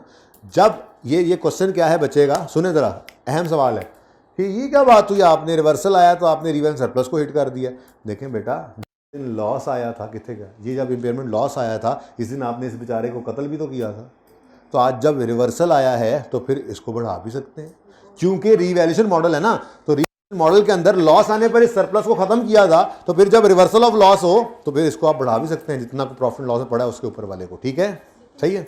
लेकिन वो भी हम इससे ऊपर लेकर नहीं जा सकते कि had there be no revaluation तो बुक वैल्यू कितनी होती, लिमिट वही लगाई हुई है, 55 से ऊपर तो नहीं जाना। यहाँ पे हमने 67 तो नहीं लिया, जब 67 लेते हैं ना तो उसमें फिर ये सिर्फ वही काम हो रहा है कि जो प्रीवियसली बुक्ड लॉस था ना बेटा, उस लॉस ने इस सरप्लस को भी तो खाया था पर प्रॉफिट लॉस में भी गया था, तो जब रिवर्सल हुआ तो प्रॉफिट लॉस में भी रिवर्सल किया और जितने बेचारे के ऊपर जुल्म किया था थोड़ा सा उसको भी अब हमने फायदा दे दिया।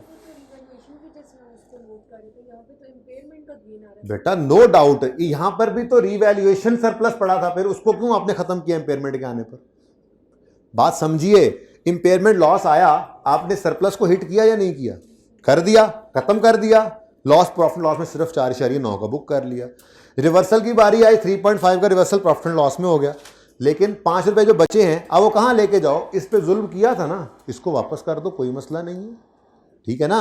हमने इसको, हाँ मसला तब होता जब आप इसको 67 ले लेते, फिर शायद गेन बहुत ज्यादा हो जाता। तो हम तो लिमिट कर रहे हैं इसको ना कि अगर कभी इंपेयरमेंट ना होती तो एसेट्स 55 का ही होता, इससे ऊपर नहीं जा सकता, 55 तक जाना है तो जितना गेन है वो रिकॉर्ड करें, जो प्रॉफिट लॉस में रिवर्स करना है वो कर दें, बाकी रिवैल्यूएशन सरप्लस को दे दें। जी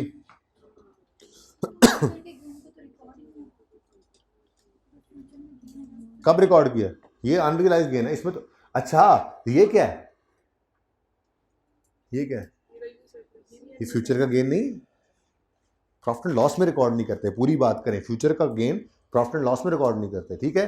बट ये रिवैल्यूएशन मॉडल है ना, तो सिंपल रखें बातों को, सोचने के तो आप सोचते हैं सारी रात लगा दें, 2-3 छुट्टियां ऐसी भी लगा दें, लेकिन सादा सी बात है कि रिवैल्यूएशन मॉडल के अंदर आपने ट्रीटमेंट वैसा ही करना है जैसे इंपेयरमेंट लॉस पे करते हैं। बस थोड़ा सा ध्यान सिर्फ इसका रखना है कि आप रिवर्सल करते हुए कहीं बुक वैल्यू इतनी ना बढ़ा दें कि वो उससे ही ऊपर निकल जाए कि अगर इंपेयरमेंट ना होती तो कितनी होती, इतनी सी बात है बस, ठीक है, उससे ज़्यादा कोई मसला नहीं। ये इंपेयरमेंट है बेटा,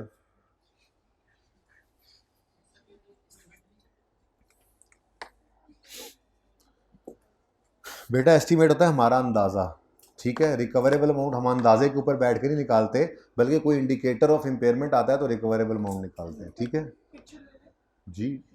नहीं ले ले,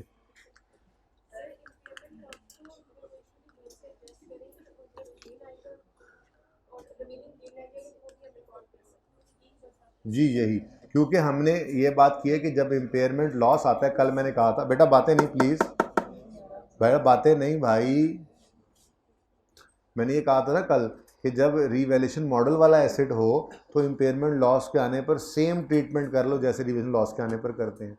तो फिर जब इंपेयरमेंट गेन एक तरह का आ रहा है तो उस वक्त भी सेम ट्रीटमेंट करो जैसे रिवैल्यूएशन गेन आने पर करते थे, क्योंकि आपने उस रिवैल्यूएशन सरप्लस बेचारे को हिट कर दिया था ना लॉस के आने पर।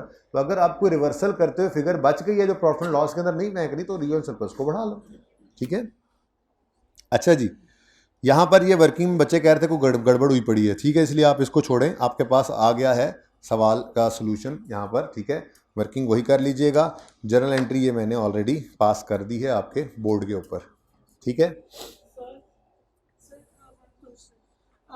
क्वेश्चन नंबर 6 में एग्जांपल आपने जो वर्किंग नंबर 2 की है उसमें आपने जब आपने इसका जो book value had there been no impairment calculate की, तो आपने उसकी कॉस्ट ले लिया 1 लाख 100 जो है वो लिया, और यहाँ पे आपने इसकी रिवाइज बुक वैल्यू ली है जो कि है 121.5। मैंने आप पे पाबंदी लगाई हुई है सवाल करने, क्लास के बाद आके पूछ लेना ये वाली बात मुझसे, ठीक है।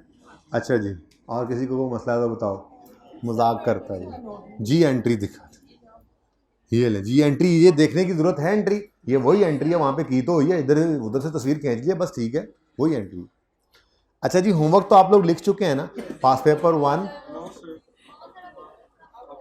वो मैंने पता नहीं लिखा कहाँ था, अब दुआ कर रहे हैं या अल्लाह ना मिले, या अल्लाह ना मिले, ना मिले, ना मिले, या अल्लाह इसको ना मिले, या अल्लाह कभी इसको ना मिले, और मिल गया, हाँ और इसको मिल गया। सारे MCQs आए 36 खत्म है मेरी तरफ से, ठीक है। बस थोड़ी बहुत कोई एक आधे सवाल की डिस्कशन करूँ बेटा प्लीज़, तो छुट्टियों के बाद मेहरबानी करके आ जाइएगा। IAS 23 की बुनियाद भी डालनी है, थोड़ा बहुत IAS 36 की डिस्कशन करके अगर कोई रहती हुई तो IAS 16 की पेंडेंसीज को रिमूव करूँगा या टेस्ट डिस्कस करूँगा, मैक्सिमम यही बात है। लेकिन बुनियाद IAS 23 की पढ़नी है। तो जो छुट्टियों के बाद पहला दिन होगा उसमें बुनियाद पड़ जाएगी IAS 23 की, और फिर दूसरे दिन से IAS 23 दबादब शुरू हो जाएगा। 6-7 दिन का स्टैंडर्ड है वो, ठीक है। इसलिए आप लोगों ने मेहरबानी करके, आपको पहले ही बताया, बुरी आदतें ना किया करें, छुट्टी के साथ छुट्टी को ना मिलाया करें, ठीक है। आपने देख ही लिया आज हमें कोई टाइम नहीं मिला, हमने कोई टाइम पास नहीं किया। अगर क्लास है तो है, जो बच्चे आए हैं वो कुछ सौतेले नहीं हैं, घर बैठे हुए याशी करें। तो जो पढ़ना है हमने वो पढ़ना है, उसमें कोई कमी नहीं होगी, जितना पढ़ना था उतना ही पढ़ा, ठीक है। लेकिन आप लोगों को जो घर बैठे बच्चे हैं उनको काइंडली अब इतनी शफकत करनी चाहिए कि रिज़ल्ट के बाद जल्दी तशरीफ़ ले आइएगा। सोमवार और मंगल सिर्फ 2 छुट्टियां हैं, बुध को सब बच्चे यहाँ पे अवेलेबल हों। जी बेटा,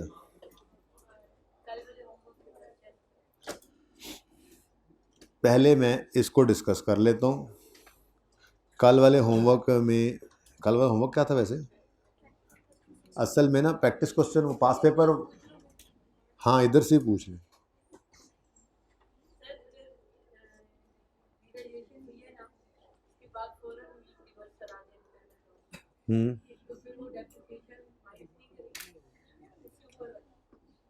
बेटा आप कह रहे हैं कि अगर रीवैल्यूएशन और साथ ही इम्पेयरमेंट हो जाए, तो मैंने उसका उसूल बता तो दिया है। अगर सेम डे पर ये काम हो जाए तो पहले रीवैल्यू करो और साथ ही इम्पेयर कर दो। फिर जिस दिन रीवैल्यू किया उसी दिन इम्पेयर हो रहा है, तो डेप्शन कैसे माइनस करोगे आप? वहीं खड़े खड़े डेप्शन भी हो गया, 15 मिनट की डेप्शन जी, 15 मिनट बाद मैंने इम्पेयर किया, नहीं ऐसा नहीं होता, ठीक है। चलें जी, क्विकली इस सवाल को डिस्कस करते हैं। ये रह गया था पास पेपर 4 जी बच्चों। बारबरी सीमेंट, ये कोई बहुत पुराना सवाल नहीं है, पिछली 3 अटैम्प्ट्स के अंदर अंदर ये सवाल आया हुआ है। अटैम्प्ट में लिखना भूल गया हूँ, इस पर अपडेट कर देनी चाहिए थी और जहन से निकल गई। कोई बच्चा बता सकता है तो बता दे, इसको अटैम्प्ट का पता है तो, सानू केड़ा पता। अच्छा जी, ये पिछली 3 अटैम्प्ट्स के अंदर अंदर ही सवाल आया, पुराना सवाल नहीं है। तो आप पास पेपर के रिसेंट सवालों को खुद से जब करते हैं ना, मैंने नहीं डिस्कस किया था, आपको होमवर्क दे दिया था। 2-3 बातें इसमें थी जो अभी तक उस कॉन्फिडेंस से आप नहीं कर सकते थे, क्योंकि उससे अगले दिन जाकर हमने वो कैश फ्लो में जो चीज़ें आनी है या नहीं आनी, ऐसी कुछ बातें भी की थी। लेकिन आप फिर भी बेटा प्लीज़ पास पेपर्स को करने के बाद खुद को सही से आप जो है वो एवेल्यूएट कर लेते हैं कि हाँ हम ICAP के लेवल के ऊपर आ चुके हैं इस टॉपिक में या नहीं आ चुके। फिर टेस्ट में हम 2-3 बातें एडिशनल भी बीच में डाल देते हैं कि चलो हो सकता है ICAP ने ये बात नहीं पूछी, अब ऐसे करके पूछ सकता है, तो वो फिर थोड़ा सा और तैयारी आगे बढ़ जाती है। तो टॉपिक टू टॉपिक हम चल रहे हों तो कोशिश करनी है टेस्ट के अंदर आपने 70% मार्क्स लेने हैं, ठीक है। पेज नंबर बेटा 343, draft financial statements of Barbari cement BCL for the year and 31 December 20 include a plant having a carrying value of 400। Carrying value means book value, ठीक है। तो सवाल में बुक वैल्यू रेडीली अवेलेबल है। रिक्वायरमेंट है compute impairment loss. तो impairment testing में हम बुक वैल्यू और रिकवरेबल अमाउंट को कंपेयर करते हैं ना जी, बोलें। तो बुक वैल्यू सवाल में उसने बनी बनाई रेडीली अवेलेबल दे दी है, रिकवरेबल अमाउंट बस हमने कैलकुलेट करनी है, ठीक है। तो बुक वैल्यू कितनी गिवन है जी? 400। लेकिन सवाल से इसको उठा के यहाँ लिखने के मार्क्स होंगे, टेंशन नहीं लेनी, निकालनी पड़ी तो शायद 1 नंबर होता तो अभी भी 0.5 होगा या 0.25 होगा, क्योंकि बुक वैल्यू को टेस्ट में लेकर तो आए ना आप, टेस्ट लगाने लगे, ठीक है। अच्छा, उसके बाद due to technological change the remaining useful life of plant has been reduced to 4 years. तो इंडिकेशन है लाइफ का कम हो जाना, ये इंडिकेशन है ऑफ इम्पेयरमेंट, ठीक है ना। अगर डाटा दे दे तो ना दे तो फिर ठीक है, चुप करके चेंज इन एस्टीमेट वाला काम करते होते हैं हम। बहरहाल 4 साल पर ज़िंदगी आ गई है, तो 4 साल ही पर जो है वो हमने अब प्रोजेक्शन बनानी होगी। हम इस वक्त खड़े हैं 31 दिसंबर 20 पर, ठीक है। और 31 दिसंबर 21, 22, 23, 24 ये लाइफ रह गई है हमारे इस एसेट की, ऐसे ही है। अच्छा, अब वो कहते हैं inflows from sale of product to be manufactured by the plant for the year 21, हम कहाँ खड़े हैं जी? 20 में। 21 का बता रहा है आर एस्टिमेटेड एट 200 मिलियन। तो 21 के कैश इनफ्लो हैं 200 और these inflows are subject to 10% decrease. तो ज़रूरी नहीं है कि कैश फ्लो इंक्रीज ही हो, डिक्रीज भी हो सकते हैं, मैंने आपको बताया था। ठीक है, तो इनफ्लोज हैं 21 के इनफ्लोज कितने हैं जी? 200। अब इन 200 ने हर साल 10% कम होना है। अब ये 10% कम होने का तरीका आपको मैंने बताया हुआ है। आप चाहो तो 200 जमा नहीं माइनस कितने 10%, 10% ऑफ 200 कर दो, या 200 का 90% भी ले सकते हो। ठीक है, लेकिन ये सारा एग्जामिनर को कैसे बताना है? यहाँ पर आप यूँ लिख सकते हैं, आप यूँ लिख सकते हैं एट द रेट ऑफ 90%। उसको पता लग जाएगा 90% लिखा है उसने, मतलब हर साल 90% पे लेके जा रहा है। या आप यूँ भी लिख सकते हैं at the rate of decrease, या यूँ लिख दें डिक्रीज 10%। यानी कि उसको कुछ ना कुछ निशानदेही आपने कर देनी है कि आप बस ये लिख दोगे ना काफ़ी है। उसके बाद अगली जो फिगर नज़र आएगी ना, वो फिगर से उसको अंदाज़ा हो जाएगा कि आपने ये काम किया हुआ है। लेकिन कोई ना कोई निशानी आप यहाँ पर ज़रूर लगा दें, जैसे मैंने यहाँ पर कर दिया कि ये कैश फ्लो जो है ये 90% है। ठीक है ना? ओके, अब ये सारे काम यहाँ पे नहीं शो कर रहे, हम कैलकुलेटर पे लिखेंगे 200 इंटू 90% और उसी 180 जो आंसर है उसको फिर करेंगे 90%, 160, और फिर उसी को दोबारा 140। तो वो कैलकुलेटर के ऊपर ही फिगर लिख देंगे। एक बार लिख दिया आपने। अगर थोड़ी ये जगह तंग थी, ज़रा थोड़ी तफसील लिखना चाह रहे हो तो आप यूँ भी लिख सकते हो cash flow into 90%, CF into 90%। ठीक है, ठीक है ना? या डिक्रीज ऑफ 10%, कोई निशानी लिख दो, बस उसको बता दो, उसके बाद कैलकुलेशन शो करने की जरूरत नहीं, वो कैलकुलेशन सामने आती जाएगी उसको क्या होएगा। ठीक है, ओके। नेक्स्ट आउटफ्लोज हैं जी of operation from operational cost for 2021 estimated at 80 million. These outflows would increase by 5%। तो कुछ डिक्रीज हो जाए, कुछ इंक्रीज हो जाए। तुम इतनी लंबी जुमाई लोगे और बड़ी, फिर तो ये एट द रेट ऑफ 105% लिख दो, ऐसे कर दो, या लिख दो इंक्रीज बाय 5%, बस लिख दो एक बार। पहला जी कैश फ्लो 80 है। अब 80 को 80 प्लस 80 का 5% कर दो, या 80 इंटू 105% कर दो, यानी 80 इंटू 1.05। आंसर तो सेम ही है, बोलो 84, और करते जाओ 88, 93। ठीक है जी, 2 पॉइंट्स हो गए। कितना आसान सवाल है ना जी। BCL's net profit is subject to income tax of 20%। इसका क्या करना है जी? इसको कुछ भी नहीं कहना। अब मैंने यहाँ पे तो जगह छोड़ी नहीं है, इसलिए आपने यहाँ पे छोटा सा ना एक ऐसे नोट डाल देना है, और नोट के अंदर आपने फिर आप छोटा सा, मजबूरी अब पहले मैंने लिखना भूल गया उस क्लास में, तो आप यहाँ पर लिख देंगे कि income tax is ignored in value in use calculation. बस इतना सा लिख दें, काफ़ी, उसे पता लग जाएगा कि आपने इग्नोर किया हो। ठीक है ना? मुझे बताने की आपको कोई ज़रूरत नहीं है, बस ये बताओ मैंने इग्नोर किया, मुझे पता है मैंने इग्नोर करना था। ठीक है, okay. Next, the plants net disposal proceeds at the end of useful life is estimated at 100। तो उसने नेट करके खुद ही बता दी डिस्पोजल प्रोसीड्स, तो ये लाइफ के एंड पे 100 पॉजिटिव आ जाएगा, इनफ्लो है। सही है? ओह, डेप्रीसिएशन। अच्छा, डेप्रीसिएशन को भी हमने क्या करना है? इग्नोर करना है। तो डेप्रीसिएशन ऑन प्लांट इग्नोर कर दी, और साथ ही आपने यहाँ पर यूँ लिख दिया इनकम टैक्स एंड डेप्रीसिएशन। मैं भूल गया, डेप्रीसिएशन भी यूँ लिख दो, एक ही दफ़ा लिख दो, अलग अलग भी लिख सकते हो। Income tax and depreciation expense are ignored while calculating value in use. ठीक है, इसको आर कर लेना आप। अच्छा जी, उसके बाद pre tax and post tax discount rates are 12% and 9.5। कौन सा यूज़ करेंगे? पोस्ट टैक्स को क्या करेंगे? इग्नोर करेंगे, और प्री टैक्स रेट को हमने यूज़ करना है डिस्काउंटिंग में। ठीक है जी, 12% नहीं यूज़ होना है। A technologically advanced plant with similar capacity can be purchase as 350। इसका क्या करें जी?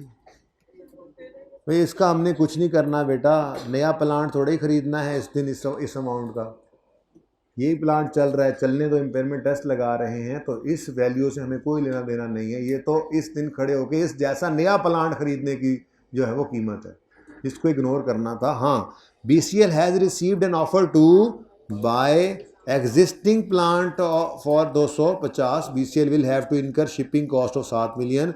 ये है 31 दिसंबर 2000 जो भी आप जी 20 के ऊपर खड़े हैं, इस दिन की fair value less cost to sell. तो fair value less cost sale कितनी है जी? 250 माइनस 7, ठीक है जी, 243, और वैल्यू इन यूज़ के लिए अब बस 10% लगाना है, तो ये बता दो रहा 120, 96, 74, 153। अब प्रेजेंट वैल्यू फैक्टर जो है वो 12% के हिसाब से इसको 1 साल, ये अच्छा ये फैसला कर लें। अच्छा जी, 1.1 रेज़ टू पावर इसको 2 साल पीछे बुलाएं, इसको 3 साल पीछे बुलाएं, इसको 4 साल पीछे बुलाएं। प्रेजेंट वैल्यू निकालें जल्दी से, कैलकुलेटर कढ़ो पाएं तुसी भी, खोल लो इनू, उल्ली लानी जी। 107, 70,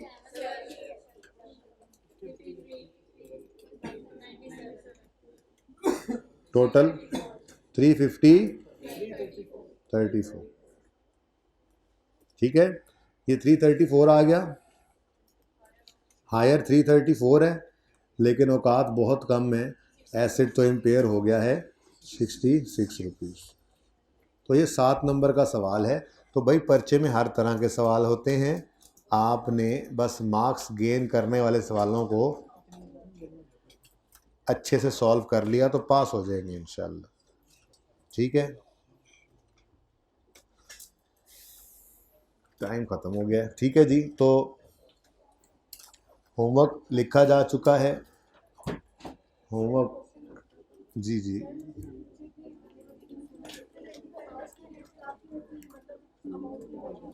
बेटा, उसकी वजह ये है कि हमारा ये एसेट जो है ना, ये एसेट है हमारा आज। बात समझें जी प्लीज़ प्लीज़।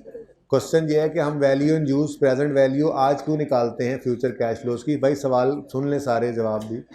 ये हमारा जो एसेट है, इस एसेट के ऊपर हमने इम्पेयरमेंट टेस्ट लगाना है। इसी एसेट को हमने बेटा प्लीज़, बाज़ार में अगर आज बेचना है तो आज की कीमत, इसी की आज हमारी किताबों में बुक वैल्यू हो, और इसी हालत में ये अगले 10 साल चल के जो कैश फ्लो लाए उसकी कीमत, ठीक है। इवन हमने ये कहा था कि इसको अपग्रेड भी किया है ना, तो उसको भी इग्नोर करना है और कैश फ्लोज को भी इग्नोर करना है। अब अगली बात आई, ये फ्यूचर के कैश फ्लोज को आज क्यों लाना है? तो जब इसकी फेयर वैल्यू आज की ले रहे हो, जब इसकी बुक वैल्यू आज की ले रहे हो, तो अगले 5 साल में फैले हुए कैश फ्लोज को कैसे टोटल कर सकते हो? अगले 5 साल कैश फ्लोज आज के कैश फ्लोज के बराबर हैं क्या? आज आपके जेब में जो 100 रुपया है, 1 साल बाद भी इस 100 रुपये की कीमत इतनी ही होगी?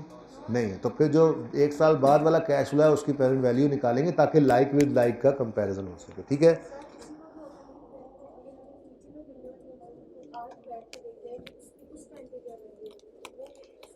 बेटा फ्यूचर की वैल्यू उसने कही है ना, तो उसकी प्रेजेंट वैल्यू निकालनी पड़ेगी ना आज, ठीक है। एक चीज़ उसने कहा ये फ्यूचर में इतने कैश फ्लोज आने हैं, तो उसकी आज की वैल्यू निकालनी पड़ेगी क्योंकि आज इम्पेयरमेंट टेस्ट लगा रहे हैं ना, ठीक है।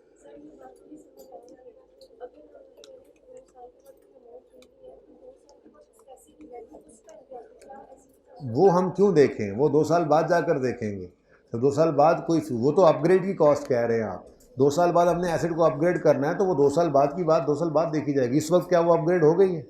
इस साल तो, इस वक्त तो एसेट वही है पुराने वाला, उसी के कैश फ्लोज लेने हैं, उसी की वैल्यू यूज लेनी है, उसी का फेयर वैल्यू लेनी है, उसी की बुक वैल्यू लेनी है, नए एसेट को नहीं लेना, ठीक है।